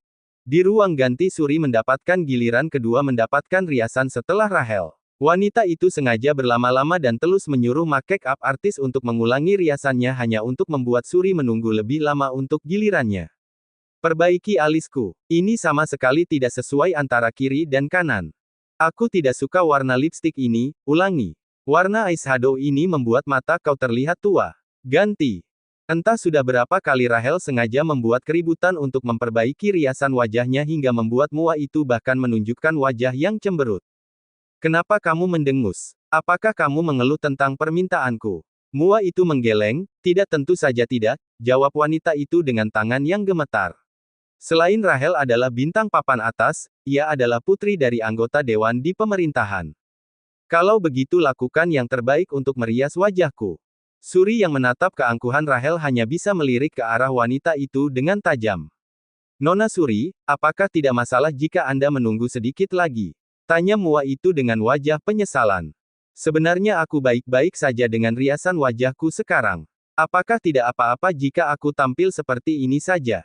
Mua itu menatap wajah Suri, riasan wajah Suri sangat sederhana namun justru itu yang membuat kecantikannya terlihat alami. Baik, kurasa hanya perlu menambah warna lipstik yang sedikit memudar lalu Anda bisa menuju ke tempat pesta. Suri mengangguk kemudian mengambil lipstik dari brand luxury di atas meja dan mengusapnya di bibir sebelum melangkah pergi. Kecantikan alami tidak membutuhkan terlalu banyak usaha untuk membuatnya lebih bercahaya dengan make-up, gumam Mua itu setelah melihat Suri pergi. Brak, Rahel memukul tangannya ke meja dengan keras, apa kamu sedang menghinaku? Pekik Rahel setelah mendengar komentar Mua dari luxury yang tengah merias dirinya. Perias itu segera menundukkan kepalanya. Aku berbicara tentang kecantikan Anda yang sangat alami sehingga aku takut riasanku akan menutupi kecantikan alami Anda. Rahel memelototi wanita itu, dia tahu wanita ini berbohong meski namun ekspresi ketakutan wanita itu pada Rahel membuat wanita itu merasa lega. Jangan bertindak tanpa berpikir lain kali. Jika kamu menyinggungku maka itu akan menjadi akhir dari kariermu. Baik Nona Rahel, aku akan mengingatnya. Bab 27, apa kamu tidak takut padaku? 10 menit kemudian acara dimulai, Markus maju ke atas panggung untuk memberikan sambutan. Selama ini kalian pasti mengira bahwa aku adalah pemilik dari luxury, tapi sebenarnya aku hanya pegawai. Pemilik sebenarnya tidak ingin dikenal, meski begitu ia berjanji akan mengumumkan identitas aslinya di akhir acara hari ini. Semua orang terkejut saat Markus mengatakan bahwa ia bukan pemilik luxury, karena selama ini yang sebagian besar orang tahu dia adalah pria yang selalu tampil di depan umum untuk semua pertemuan bisnis luxury. Rahel juga sama terkejutnya, beberapa waktu lalu ia berusaha mengejar Markus tapi tidak menyangka bahwa pria ini bukan pemilik luxury. Beruntung kami belum bersama, Akan sangat memalukan jika identitas aslinya yang hanya sebagai pengganti terungkap setelah kami berkencan. Setelah Markus turun, acara peluncuran produk dimulai. Parfum ekonomis dikenalkan lebih dulu sehingga Rahel harus maju ke atas panggung membawa sampel parfum dan memperkenalkan produk baru luxury. Ia tampil dengan baik dan berhasil membuat banyak orang takjub dengan penjelasan yang ia berikan. Meski merasa enggan di dalam hatinya namun dia ingin menunjukkan penampilan terbaik dirinya untuk mematahkan penampilan Suri. Setelah penampilan Rahel yang memukau Suri maju dengan biolanya. Apakah kamu akan melakukan pertunjukan atau menjadi juru bicara? Ejek Rahel saat mereka bersisipan. Suri mengabaikan perkataan Rahel dan terus melangkah maju. Semuanya, kenalkan aku Suri. Malam ini aku akan secara resmi menjadi brand ambassador dari parfum premium luxury yang bertema musik. Siapa saja yang menggunakan parfum ini akan memiliki aroma seperti alunan musik yang memenangkan. Suri mulai memainkan biolanya, aroma parfum premium yang sempat ia kenakan sebelumnya mengeluarkan aroma samar tiap kali Suri menggerakkan tubuhnya saat memainkan biolanya. Dia tak banyak bicara, tapi permainan musiknya membius, gumam beberapa tamu. Iya, semula aku mengira luxury sedang membuat lelucon dengan memilih pendatang baru sebagai duta bicara produk premium dan membuat Rahel menjadi juru bicara produk ekonomis mereka, tapi setelah akhirnya melihat penampilan gadis ini, aku menyadari ia adalah bakat tersembunyi yang hebat. Banyak pujian mulai ditunjukkan pada penampilan indah Suri, ketika Rahel mendengar itu semua ia mengepalkan tinjunya dengan erat hingga kukunya menusuk telapak tangannya sendiri. Lihat saja Suri, apakah kamu masih akan menjadi kebanggaan mereka setelah tahu identitas dirimu sebenarnya? Setelah penampilan Suri berakhir layar LED tiba-tiba memperlihatkan sebuah video tentang semua identitas Suri, hal yang paling menonjol dari identitas itu adalah tentang skandal korupsi ayahnya dan juga percobaan bunuh diri pria itu yang memalukan karena seolah pria itu ingin lari dari tanggung jawab. Wajah Suri menjadi pucat saat berita yang selama ini menjadi mimpi buruknya ditampilkan kembali. Dia tahu bahwa cepat atau lambat identitas dirinya akan terkuak namun dia masih merasakan sakit yang tumpul di hatinya hingga membuat tubuhnya gemetar. Dylan yang melihat kejadian ini menoleh ke arah Louis, bagaimana kamu begitu lengah dan membiarkan orang lain membuat panggungnya di atas panggung kita?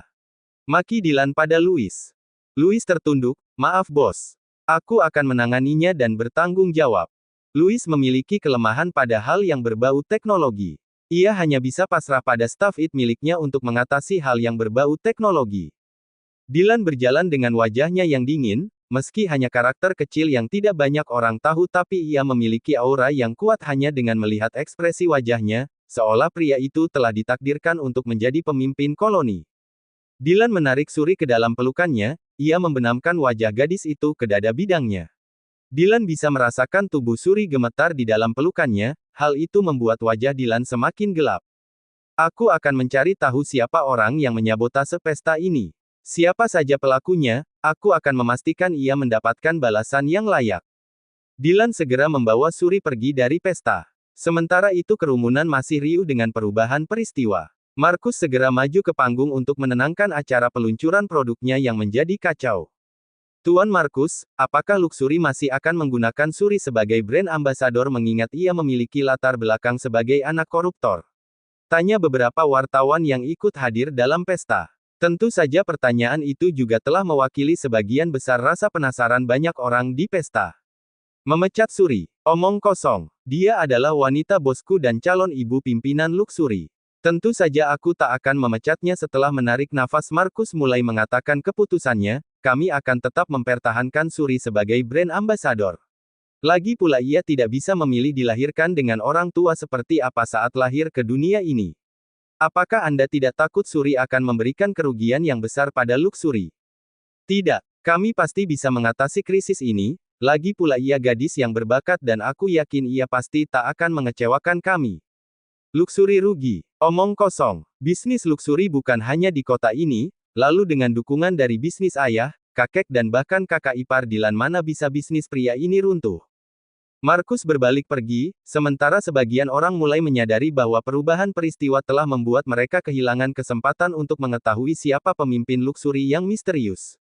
Rahel di sisi lain memiliki wajah yang merah padam. Semula ia mengira bahwa Suri akan segera dipecat dengan tidak hormat, namun ia tak menduga bahwa Luxury akan tetap mempertahankan wanita itu seolah ia adalah wanita yang berharga.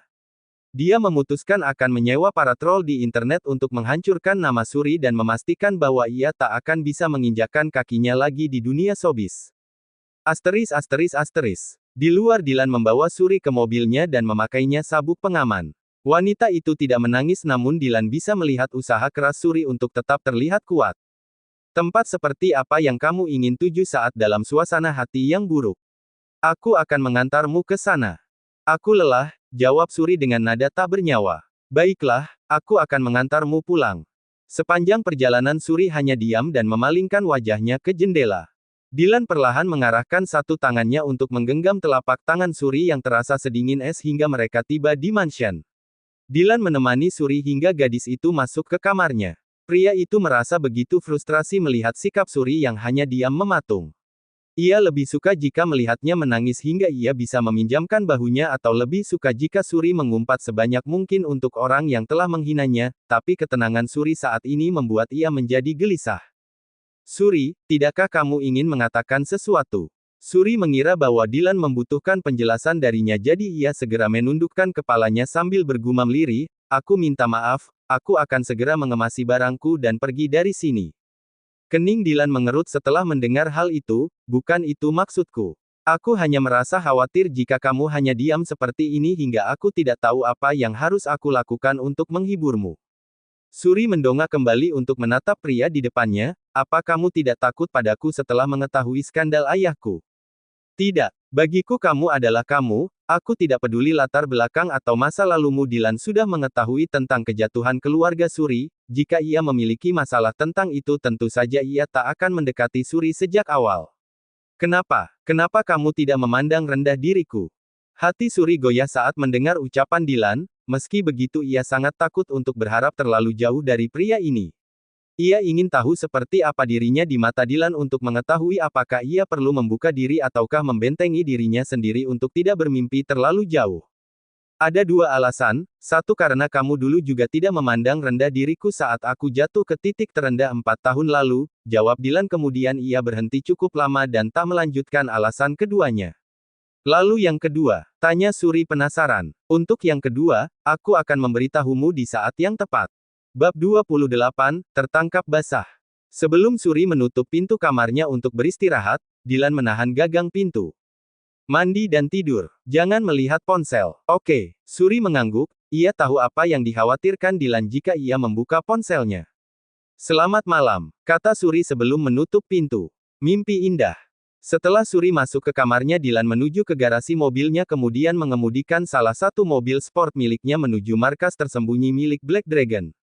Semula ia ingin menahan 3 kaki tangan Hendrik di markasnya sendiri, namun entah dari mana berita itu bocor dan terdengar oleh ayahnya sendiri hingga kini kelompok Black Dragon mulai mengambil alih. Ayah, sapa Dylan begitu masuk ke ruang penyekapan. Ia melihat ayahnya duduk di kursi sementara 4 pria yang tak berdaya tengah meringkuk di lantai. Hendrik bahkan kini telah bergabung dengan 3 temannya yang menunjukkan bahwa ayahnya telah bekerja dengan efisien untuk menggali informasi dari mereka. Meski telah memiliki sebagian rambut berwarna putih sehingga menimbulkan warna rambut abu-abu di atas kepalanya, namun Sean masih memancarkan aura seperti seorang raja yang mendominasi. Biarkan aku mengurus ini, kata Dylan mendekati ayahnya. Bagaimana kamu berencana untuk mengurusnya? Mereka dulu berniat untuk membunuhmu tapi kamu belum melakukan apapun untuk membuat mereka membayar apa yang telah mereka lakukan. Kata Sean dingin. Mereka hanya karakter kecil yang dimanfaatkan oleh seseorang. Aku sudah memiliki rencanaku sendiri untuk berurusan dengan mereka. Sean bangkit dan menatap ke arah putranya, ia pernah hampir gila selama setahun kehilangan jejak Dylan. Membuat ia bahkan tidak bisa menghadapi istrinya dan menghabiskan banyak waktu pergi ke berbagai tempat untuk mencari jejak Dylan. Rasa putus asa pada saat-saat itu tentu saja tak akan membuat ia melepaskan orang-orang yang telah bertanggung jawab bisa hidup dengan tenang. Mereka harus dihukum dengan berat agar orang di belakang semua itu tahu bahwa kita bukan lawan yang bisa ia anggap enteng. Dylan menarik nafas dalam, ya, ayah. Aku akan mengurus mereka malam ini. Baik, aku akan melihat bagaimana kamu berurusan dengan mereka. Malam itu juga mereka membawa 4 orang itu menggunakan kapal mereka ke tengah samudera luas. Di sana 4 orang itu diturunkan ke kapal kayu kecil dan bertahan hidup tanpa apapun di atasnya. Wajah mereka menegang saat menyadari hukuman yang akan menimpa mereka. Tolong maafkan kami, aku bersedia menjadi budakmu sepanjang hidup tapi tolong jangan buat kami terombang-ambing di samudera luas, rengek Gideon. Mereka berempat kini mengetahui bahwa Dylan memang berasal dari keluarga yang bahkan kekayaan dan pengaruh besarnya tidak pernah terbayangkan oleh mereka. Permintaan mereka jatuh di telinga orang yang tuli. Mereka satu persatu dilemparkan ke kapal kecil di mana mereka harus duduk berdesakan untuk muat di dalamnya. Jangan khawatir, jika semesta berpihak pada kalian, maka kalian akan cukup beruntung untuk tetap bertahan hidup jika ada kapal lewat yang bisa menemukan kalian atau cukup beruntung bisa terdampar di pulau. Kata Louis dengan seringai mengejek. Tak lama setelah itu kapal mulai meninggalkan mereka dan kini hanya ada 4 orang terombang-ambing di lautan yang gelap dan sunyi. Tak ada minuman dan makanan untuk bertahan hidup, mereka mungkin akan berakhir dengan saling membunuh dan memakan daging temannya untuk bertahan hidup jika harus bertahan dalam waktu yang lama di tengah lautan tanpa adanya pertolongan. Sementara itu di kapal lain, Sean menghampiri putranya yang sedang merokok di dek kapal. Apakah kamu sudah mengetahui siapa pria dengan bekas luka di mata yang berada di belakang 4 orang tadi? Dylan mengangguk, kali ini biarkan aku yang mengurus sisanya ayah. Pria itu bersama Kelvin sekarang, Dylan tidak ingin ayahnya ikut campur atau ia bisa mengira bahwa Kelvin adalah orang yang berada di balik pria itu. Dylan sudah mendapatkan informasi bahwa Lucas baru beberapa hari bekerja dengan Kelvin. Dari situ ia tahu bahwa Lucas sengaja datang ke Kelvin untuk membuat irisan di antara mereka semakin dalam. Sean menepuk bahu putranya, baiklah, aku akan menyerahkan semuanya padamu. Black Dragon ada dalam kendalimu jika kamu membutuhkan kekuatan mereka. Setelah turun dari kapal Dylan menuju ke rumah Kelvin bersama Louis. Saat sampai mereka tertahan di pintu dan bahkan Kelvin hanya menemui mereka di balik gerbang seolah Dylan adalah tamu asing yang tidak diundang. Serahkan Lucas padaku. Aku memiliki urusan yang belum terselesaikan dengan dia. Kelvin mengenakan piyama tidur berwarna navy, rambutnya yang biasa tertata rapi jatuh ke keningnya. Pria itu sepertinya sudah akan naik ke ranjang untuk tidur hingga Dylan datang ke rumahnya. Aku tidak bisa menyerahkan dia karena dia adalah bawahanku sekarang, jadi aku akan melindungi dia. Dylan menyatukan alisnya saat mendengar jawaban Kelvin. Lucas memiliki tanggung jawab pada apa yang terjadi padaku 4 tahun lalu dan ayah mulai menyelidiki dia. Jika kamu bersikeras menahannya, aku takut kamu akan terlibat konflik dengan Black Dragon. Kelvin mengepalkan tinjunya sementara api kebencian semakin berkobar di matanya saat menatap Dylan. Lucas hanya pria biasa yang ingin mencoba mencari keadilan untuk kematian adiknya, sangat tidak adil jika ia akan berurusan dengan Black Dragon dan Kelvin tahu bahwa Lucas akan berakhir buruk di tangan mereka. Lucas adalah kakak Sasha, dia berurusan denganmu hanya karena apa yang terjadi pada adiknya.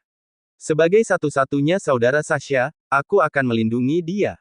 Bahkan jika itu berarti kamu menyinggung Black Dragon. Tanya Dylan dengan nada dingin. Kelvin mengangguk. Dylan memijat pelipisnya dengan wajah yang kesal. Dia ingin mempertahankan persahabatan dengan Kelvin yang pernah terjalin beberapa tahun lalu namun sepertinya mereka memang telah ditakdirkan untuk menjadi rival. Baiklah jika itu yang kamu mau. Dylan masuk ke mobil dan pergi bersama Louis. Kelvin menatap mobil itu hingga tak terlihat lagi. Dia tahu bahwa kekuatan yang ia miliki sekarang tidak sebanding dengan milik Dylan, namun dia tak akan menyerahkan kakak Sasha.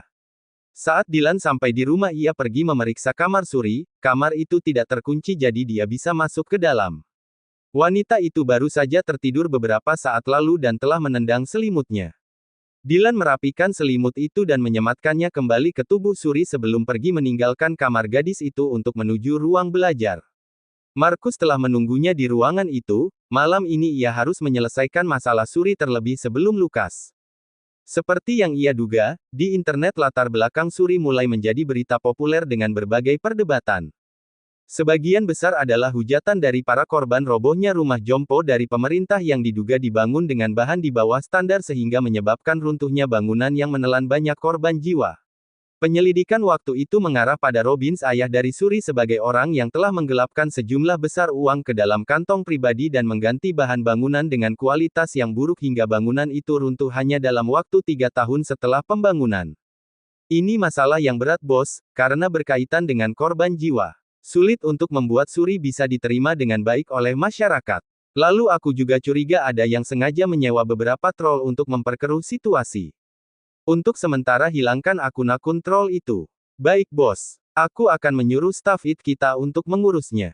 Malam itu menjadi malam yang panjang bagi Dylan hingga ia baru saja kembali ke kamarnya menjelang pagi untuk tidur. Saat Suri bangun di pagi hari, ia segera pergi ke dapur untuk membuat sarapan. Dia berusaha menyibukkan diri untuk melupakan kejadian kemarin malam di pesta jadi dia sengaja membuat banyak jenis makanan di meja. Zack dan Zoe sudah memakai seragam sekolah dan segera duduk dengan antusias di meja makan begitu menyadari bahwa Suri memasakkan mereka banyak hidangan pagi ini. Apakah kita merayakan sesuatu pagi ini? Kenapa ada banyak makanan dan juga kue di atas meja? Tanya Zoe. Dia juga melihat kotak bekal mereka telah diisi dengan makanan lezat lengkap dengan buah dan juga kue penutup. Tidak ada, aku hanya sedang ingin mengubur diri dengan kesibukan. Ayo cepat makan sebelum kalian terlambat ke sekolah pagi ini. Aku akan ke atas untuk membangunkan paman kalian. Si kembar mulai antusias memegang alat makan mereka masing-masing sementara Suri naik ke atas. Ia mengetuk pintu kamar Dylan namun tidak ada jawaban. Gerakan tangan Suri yang mengetuk daun pintu membuat pintu itu sedikit terbuka yang menunjukkan bahwa kamar Dylan tidak terkunci. Suri perlahan masuk sambil memanggil nama Dylan, begitu mendekati ranjang dia melihat pria itu masih tertidur dengan mengenakan kemeja dan ada lingkaran hitam di bawah matanya. Dylan, sarapan sudah siap. Apakah kamu akan bangun untuk sarapan lebih dulu ataukah kamu perlu tidur lebih lama lagi? Pria itu masih tertidur dan tidak merespons. Suri sadar bahwa sepertinya Dylan masih kelelahan dan butuh lebih banyak istirahat namun saat melihat dasi yang masih melilit di leher Dylan ia merasa bahwa hal itu akan mengganggu kenyamanan tidur Dylan. Suri berjalan mendekati Dylan, lalu berusaha melonggarkan dasi di lehernya. Ia tak tahu apa saja yang dikerjakan Dylan semalam hingga masih mengenakan dasi dan kemeja yang sama saat di pesta. Dylan hanya melepaskan jas luar dan sepatunya saja. Saat Suri sudah berhasil melonggarkan dasi itu, mata Dylan tiba-tiba terbuka yang membuat gerakan Suri membeku. Wajah kedua orang itu kini sangat dekat satu sama lain. Waktu seolah berhenti saat tatapan kedua orang itu terkunci satu sama lain. Posisi Suri yang ambigu yang membungkuk dan berada tepat di atas tubuh Dylan membuat hewan buas yang berada di dalam tubuh pria itu seolah ingin dibebaskan.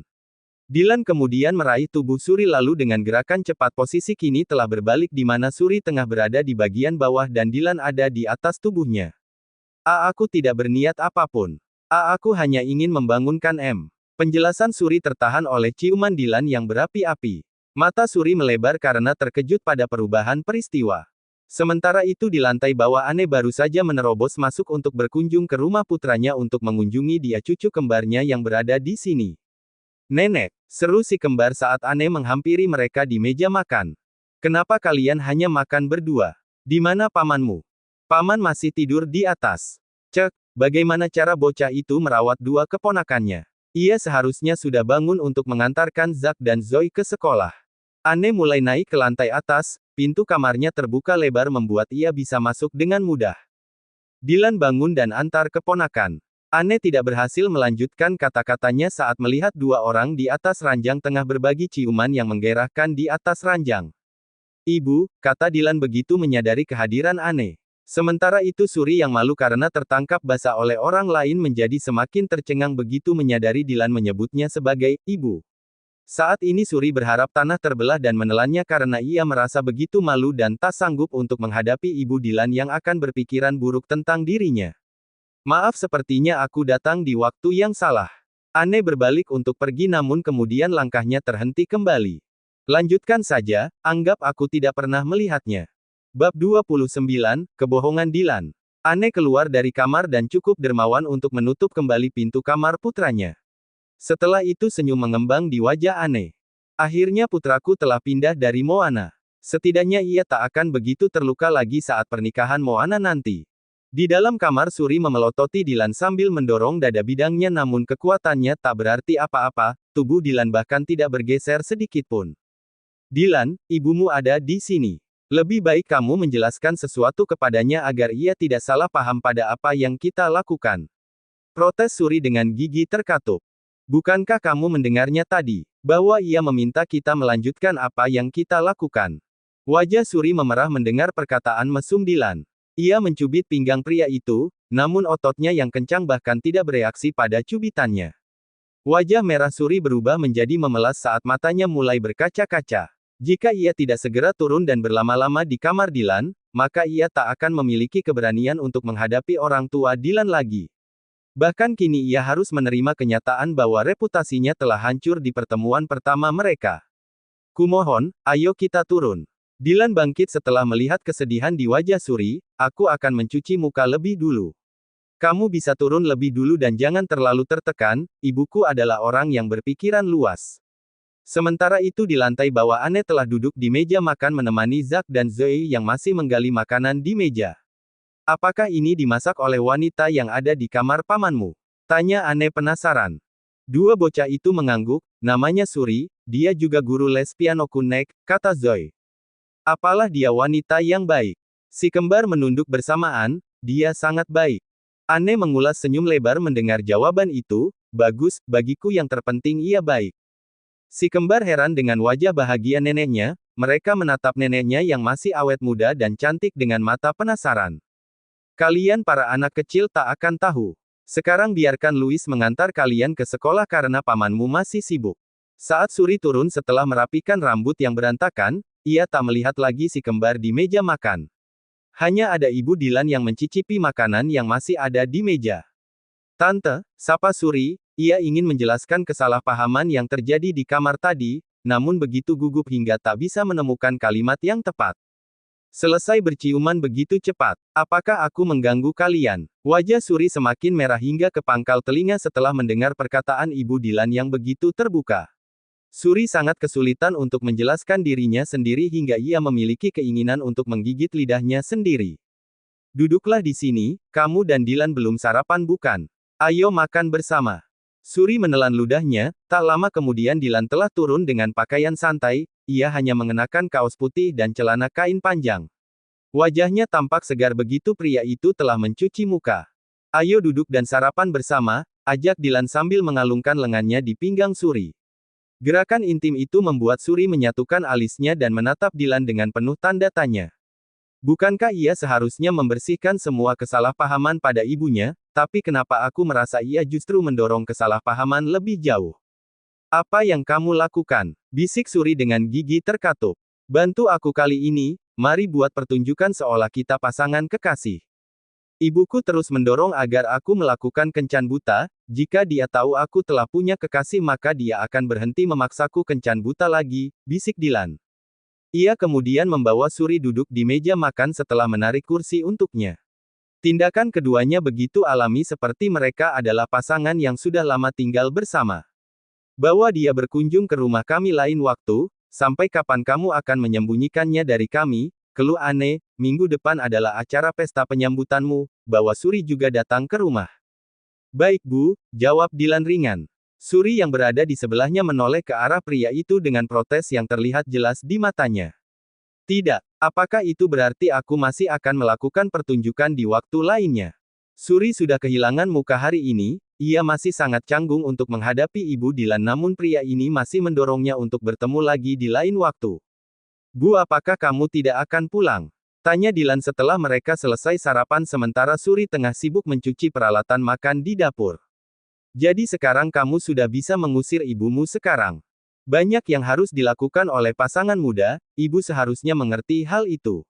Lagi pula aku akan membawa dia berkunjung minggu depan. Anne mendengus dengan kesal, meski begitu ia meraih tas di meja dan bersiap untuk pergi. Kamu harus menjaga dia dengan baik. Sulit menemukan wanita yang bisa mengatasi sikapmu yang keras kepala. Aku sebenarnya sebaik ayah jika sudah menemukan wanita yang tepat Bu. Ayah begitu dingin dan menakutkan di mata orang lain namun di depan ibu, ia bahkan mirip seperti hewan peliharaan yang jinak. Anne memukul kepala putranya, berani sekali kamu menyamakan ayahmu sebagai hewan peliharaan. Setelah Anne pergi Suri berjalan mendekati Dilan, ibumu tidak seperti tipe orang yang akan menjodohkan putranya dengan kencan buta. Sepertinya ibumu sangat modern dan berpikiran terbuka. Dilan tercengang dengan analisis Suri, dia tidak ingin kebohongannya terekspos, jangan nilai seseorang dari luar, saudara kembarku Lani bahkan dijodohkan dengan pria yang 10 tahun lebih tua darinya. Ia dipaksa nikah muda hanya karena ayah Zack dan Zoe adalah pria mapan dan kaya. Adikku menikah di usia 20 tahun saat para gadis seharusnya menikmati masa muda yang bahagia, jawab Dylan dengan memasang ekspresi yang sedih sambil menarik nafas dalam. Suri tercengang, ia memang belum bertemu dengan saudari Dylan namun dua telah bertemu dengan Aaron meski begitu ia tidak terlihat begitu tua.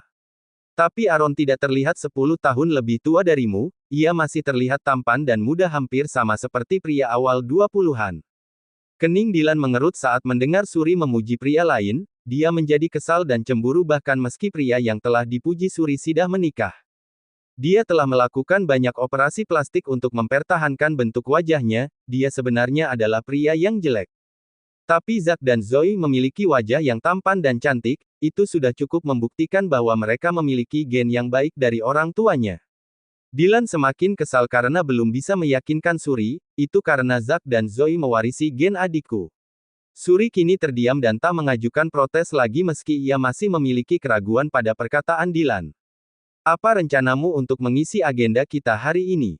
Bagaimana kalau kita pergi menonton film? Suri menggeleng, sudah waktunya untuk aku menjenguk ayah. Bisakah kamu menunda kunjungan ke rumah sakit? Di internet berita tentang Suri masih menjadi perdebatan panas, Dylan takut jika Suri keluar maka wajahnya akan dikenali dan bisa mendapatkan masalah. Aku tidak bisa terus bersembunyi. Lalu aku juga sudah lama tidak mengunjungi ayahku. Baiklah kalau begitu aku akan menemanimu. Mereka berdua berangkat menuju ke rumah sakit namun begitu mereka sampai di depan gedung rumah sakit tiba-tiba rombongan orang datang dan melempari mereka dengan sayur busuk. Ketika Dylan melihat sebuah telur melesat menuju Suri, ia menggunakan punggungnya untuk menjadi perisai mendekap gadis itu lebih erat ke pelukannya. Ketika telur itu pecah, bau busuk mulai menyengat dan Dylan dengan segera melepas bagian luar jasnya sambil memberikan tatapan tajam pada kerumunan orang itu. Apa yang kalian lakukan? Pekik Dylan. Kami adalah keluarga dari korban jiwa rubuhnya panti jompo. Aku ingin memberikan pelajaran bagi Putri Robbins karena ayahnya telah membuat kami kehilangan keluarga. Ada setidaknya belasan orang yang mengamuk di depan rumah sakit sekarang, pemandangan itu membuat banyak orang menonton di pinggir tak hanya itu ada setidaknya dua reporter tengah mengambil gambar keributan yang sedang terjadi. Siapa yang membayar kalian untuk datang? Tanya Dylan dingin, cukup aneh mereka semua mengetahui tentang rumah sakit tempat Robbins dirawat dan juga adanya wartawan yang telah bersiaga di depan rumah sakit seolah apa yang terjadi kali ini telah disiapkan dengan baik. Tidak ada yang membayar kami. Ini semua murni untuk melampiaskan kekesalan kami atas kepergian orang tua kami karena keserakahan ayahnya. Wajah Dylan sudah semakin gelap, dia tidak cukup bodoh untuk percaya apa yang mereka katakan. Suri maju ke depan, di atas rambutnya masih ada beberapa sisa sayuran yang menempel. Aku turut berduka cita atas kematian para korban. Hanya saja aku merasa kalian bertindak sangat munafik dengan mengatakan semua itu. Jika kalian begitu menyayangi orang tua kalian, maka alih-alih mengirim mereka ke panti jompo maka kalian akan merawat mereka di rumah. Saat musibah terjadi kemudian kalian maju paling depan untuk meminta keadilan hanya karena kalian tahu bahwa ada ganti rugi yang sangat besar untuk kecelakaan itu. Ayahku telah menjual semua aset yang tersisa untuk mengganti rugi bahkan meski pengadilan belum membuktikan bahwa ayahku adalah orang yang bertanggung jawab. Kalian tidak seharusnya mengutuk kami dengan membabi buta. Pekik Suri. Penyelidikan sudah membuktikan bahwa ayahmu adalah orang yang bertanggung jawab. Lagi pula ia tak akan melakukan bunuh diri jika bukan karena ia hanya ingin lari dari tanggung jawab. Sahut ketua pedemo. Aku tidak tahu apa yang mendorong ayahku untuk bunuh diri, namun seperti yang kalian tahu bahwa ayahku belum menjalani putusan hukuman jadi masih belum pasti apakah ayahku adalah tersangkanya. Cek, tentu saja tak akan ada pengadilan untuk orang yang telah koma selama hampir 4 tahun. Jadi jangan bodohi kami dengan memberikan alibi itu. Dylan yang sudah merasakan Suri semakin terpojok maju ke depan, aku sudah memiliki semua informasi tentang bagaimana kalian mengirim orang tua kalian yang masih bisa melakukan aktivitas secara mandiri justru kalian kirim ke panti jompo, tak hanya itu aku juga memiliki laporan bagaimana kalian menggunakan uang ganti rugi untuk bersenang-senang dan bahkan hanya memberikan pemakan kumuh untuk orang tua kalian. Setelah berita itu dirilis, kalian tak akan memiliki muka untuk keluar dari rumah. Maki Dylan. Wajah para pedemo itu menjadi pucat, bahkan mereka kini kehilangan kata-kata untuk menjawab. Suatu saat aku akan membuktikan bahwa ayahku tidak bersalah. Dia hanya tidak cukup beruntung untuk menjadi kambing hitam. Janji Suri. Video keributan di depan rumah sakit itu diunggah ke internet dan menjadi trending sekali lagi. Kali ini Dylan juga telah mengunggah banyak bukti bahwa Robbins ayah Suri telah mengeluarkan banyak uang pribadi untuk memberikan ganti rugi sebelum ia bunuh diri. Tak hanya itu, Dylan juga mengalihkan kemarahan publik dari Suri ke pewaris korban panti jompo dengan banyak bukti tentang tindakan tercela mereka. Dylan juga meminta salah satu jaksa untuk angkat bicara bahwa kasus runtuhnya panti jompo masih belum menemukan titik terang karena masih ada banyak celah dan juga Robbins sebagai terduga dan saksi utama masih tak sadarkan diri.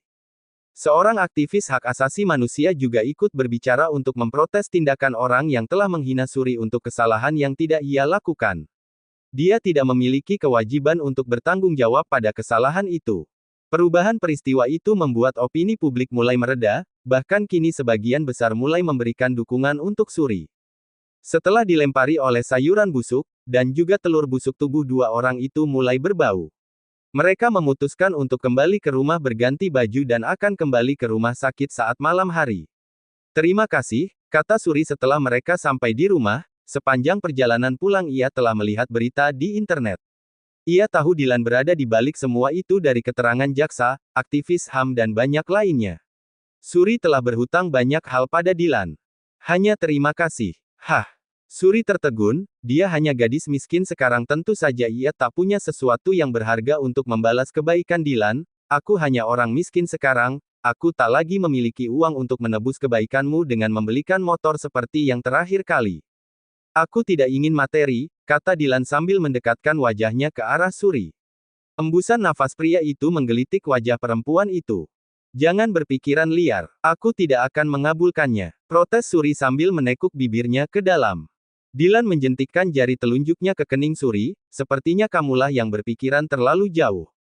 Aku hanya ingin kamu menemaniku di pertemuan keluarga pekan depan. Suri mengangguk meski ia masih merasa malu untuk berhadapan dengan ibu Dylan. Saat ini ponsel Dylan mulai berdering, ia berjalan ke lantai 2 untuk menjawab panggilan itu. Bagaimana hasil penyelidikannya? Tanya Dylan pada Markus. Saat ini di markas mereka di depan Markus ada 3 pria dengan wajah babak belur. Ahluit kita memang telah disogok oleh seseorang untuk menampilkan rekaman di pesta waktu itu. Ketua pedemo juga angkat bicara bahwa mereka memang telah digerakkan oleh perintah seseorang. Begitu juga dengan seorang troll yang menerima pesanan. Langsung pada intinya, jangan berputar-putar, aku tidak butuh laporan hasil wawancaramu pada mereka. Setelah Dylan jengkel, katakan saja siapa yang ada di balik semua itu. Markus mengerucutkan bibirnya, Rahel adalah orang dalang di balik mereka. Sudah kuduga, dia ada di balik semua ini. Bab 30, Pembalasan awal untuk Rahel. Panggilan menjadi hening untuk beberapa saat setelah Dylan mengetahui bahwa Rahel adalah dalang di balik semua yang terjadi pada Suri beberapa hari ini. Bos, apa yang harus aku lakukan sekarang?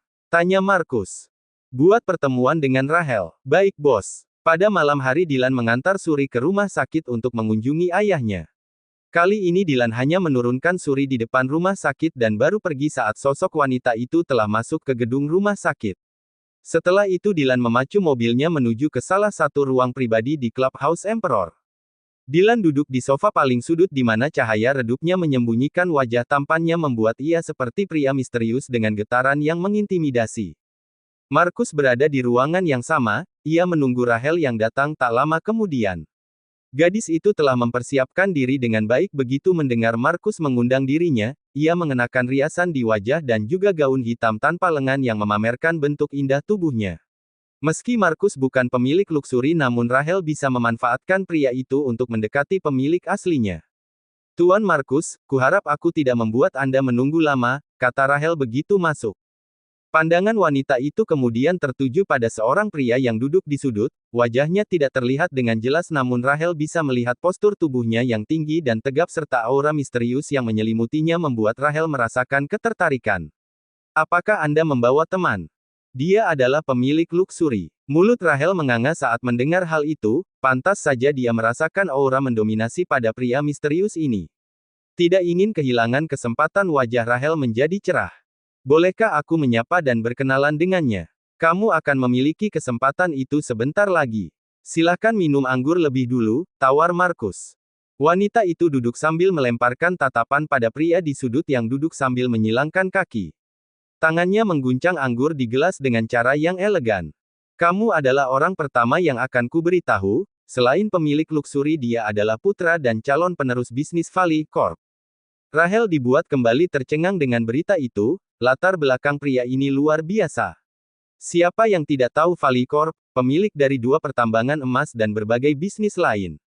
Mengapa pria hebat seperti dia ingin mengungkapkan identitas yang selama ini disembunyikan padaku? Apakah ia tertarik padaku? Memikirkan hal itu hati Rahel melonjak dengan kegembiraan. Senang bisa memiliki kesempatan untuk bertemu denganmu, kata Rahel sambil mengangkat gelas anggurnya ke arah Dylan. Pria yang wajahnya masih tersembunyi oleh kegelapan itu mengangkat gelas anggur juga sebagai balasan. Apakah ia memang seorang pemalu? Tanya Rahel lirih pada Markus di depannya. Tidak, dia justru orang yang berdarah dingin. Seseorang tidak akan baik-baik saja jika menyinggungnya. Kalau begitu aku tak akan pernah menyinggungnya. Aku justru ingin berhubungan baik dengan dia, jika kamu bersedia menjadi jembatan untuk kami tentu saja akan ada bayaran setimpal untuk usahamu, bisik Rahel. Markus meringis, sayangnya kamu telah menyinggung dia.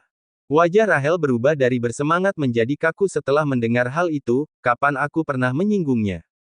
4 tahun lalu kamu menghinanya. Lalu beberapa hari ini kamu telah menyinggungnya dengan menargetkan wanitanya. Rahel tercengang, ia memeras otaknya dengan keras namun masih belum bisa mengingat kapan ia berani menyinggung orang berpengaruh seperti dia. Tidak, kalian mungkin salah orang aku tak ingat pernah menyinggungnya. Apakah kamu ingat aku sekarang? Tanya suara barito dari pria yang ada di sudut. Pria yang selama ini duduk diam seperti gunung es yang tidak terganggu mulai berdiri. Selangkah kemudian wajahnya mulai ditempa cahaya, menunjukkan wajah yang selama ini disembunyikan. Kemeja hitamnya menyatu dengan sosoknya yang misterius. Ada aura mematikan di tatapan pria yang selangkah demi selangkah menuju ke arahnya, fitur pahatannya tampak mengancam membuat Rahel menjadi semakin panik hingga tangannya mulai berkeringat dingin. Di Dylan, gumam Rahel dengan menggigit bibirnya hingga hampir berdarah. Apakah ini lelucon? Kenapa pria miskin ini berubah menjadi seorang pangeran yang kekayaannya bahkan berasa di tingkat yang tak pernah bisa aku bayangkan? Jadi kamu ingat telah menyinggungku sekarang. Rona di wajah Rahel semakin terdistorsi, tubuhnya gemetar dengan ekspresi Dylan yang sedingin es. Dylan, tolong maafkan aku. Selama ini aku tidak tahu asal-usulmu jadi tanpa sengaja aku telah menyinggungmu. Aku akan menebus kesalahan itu untukmu. Bagaimana kamu akan menebusnya? Rahel menelan ludahnya, telapak tangannya sudah basah oleh keringat dingin.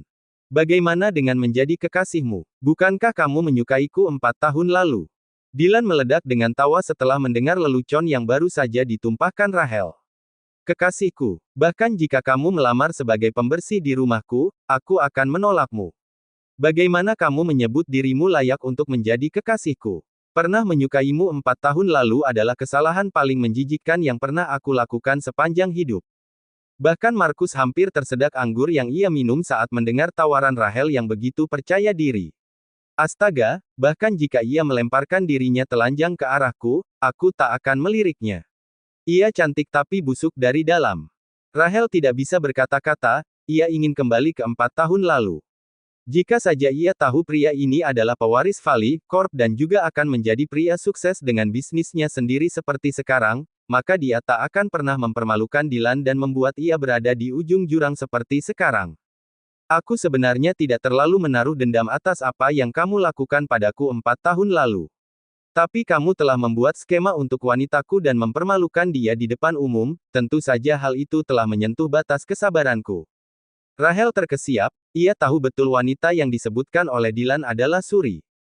Sial, aku tak menyangka Suri akan bisa mengamankan pria dengan latar belakang sekuat Dylan. Aku yakin dia pasti tidak sesederhana itu, mungkin dia sudah mengetahui identitas Dylan sejak lama namun bermain seolah dia wanita yang polos. Kebencian melonjak di hati Rahel, ia berada dalam posisi yang sulit sekarang di mana hidupnya dipertaruhkan karena telah menyinggung pria ini namun Suri segera akan menjadi wanita yang bernasib baik. Lalu apa yang harus kulakukan agar kamu memaafkanku? Tanya Rahel dengan menggigit bibirnya, haruskah aku meminta maaf pada Suri? Dylan menatap tajam ke arah wanita yang gemetar ketakutan itu sebelum melangkah pergi dengan aura yang menakutkan. Rahel merasakan firasat buruk lalu merosot ke lantai. Markus, tolong katakan apa yang harus kulakukan sekarang. Markus menggeleng, tidak ada, ini sudah berakhir untukmu. Silahkan lihat ponselmu dan kamu akan menyadari telah menyinggung orang yang tidak seharusnya. Kamu sebelumnya begitu ingin membuat Suri dipermalukan, sekarang giliranmu untuk merasakan obatnya. Markus pergi keluar dari ruangan dengan tatapan jijik pada wanita yang tersungkur di lantai. Rahel mengambil ponsel di tasnya lalu dengan gemetar membuka ponsel itu. Wajahnya segera menegang saat menyadari dirinya telah masuk dalam berita trending malam ini. Bersambung.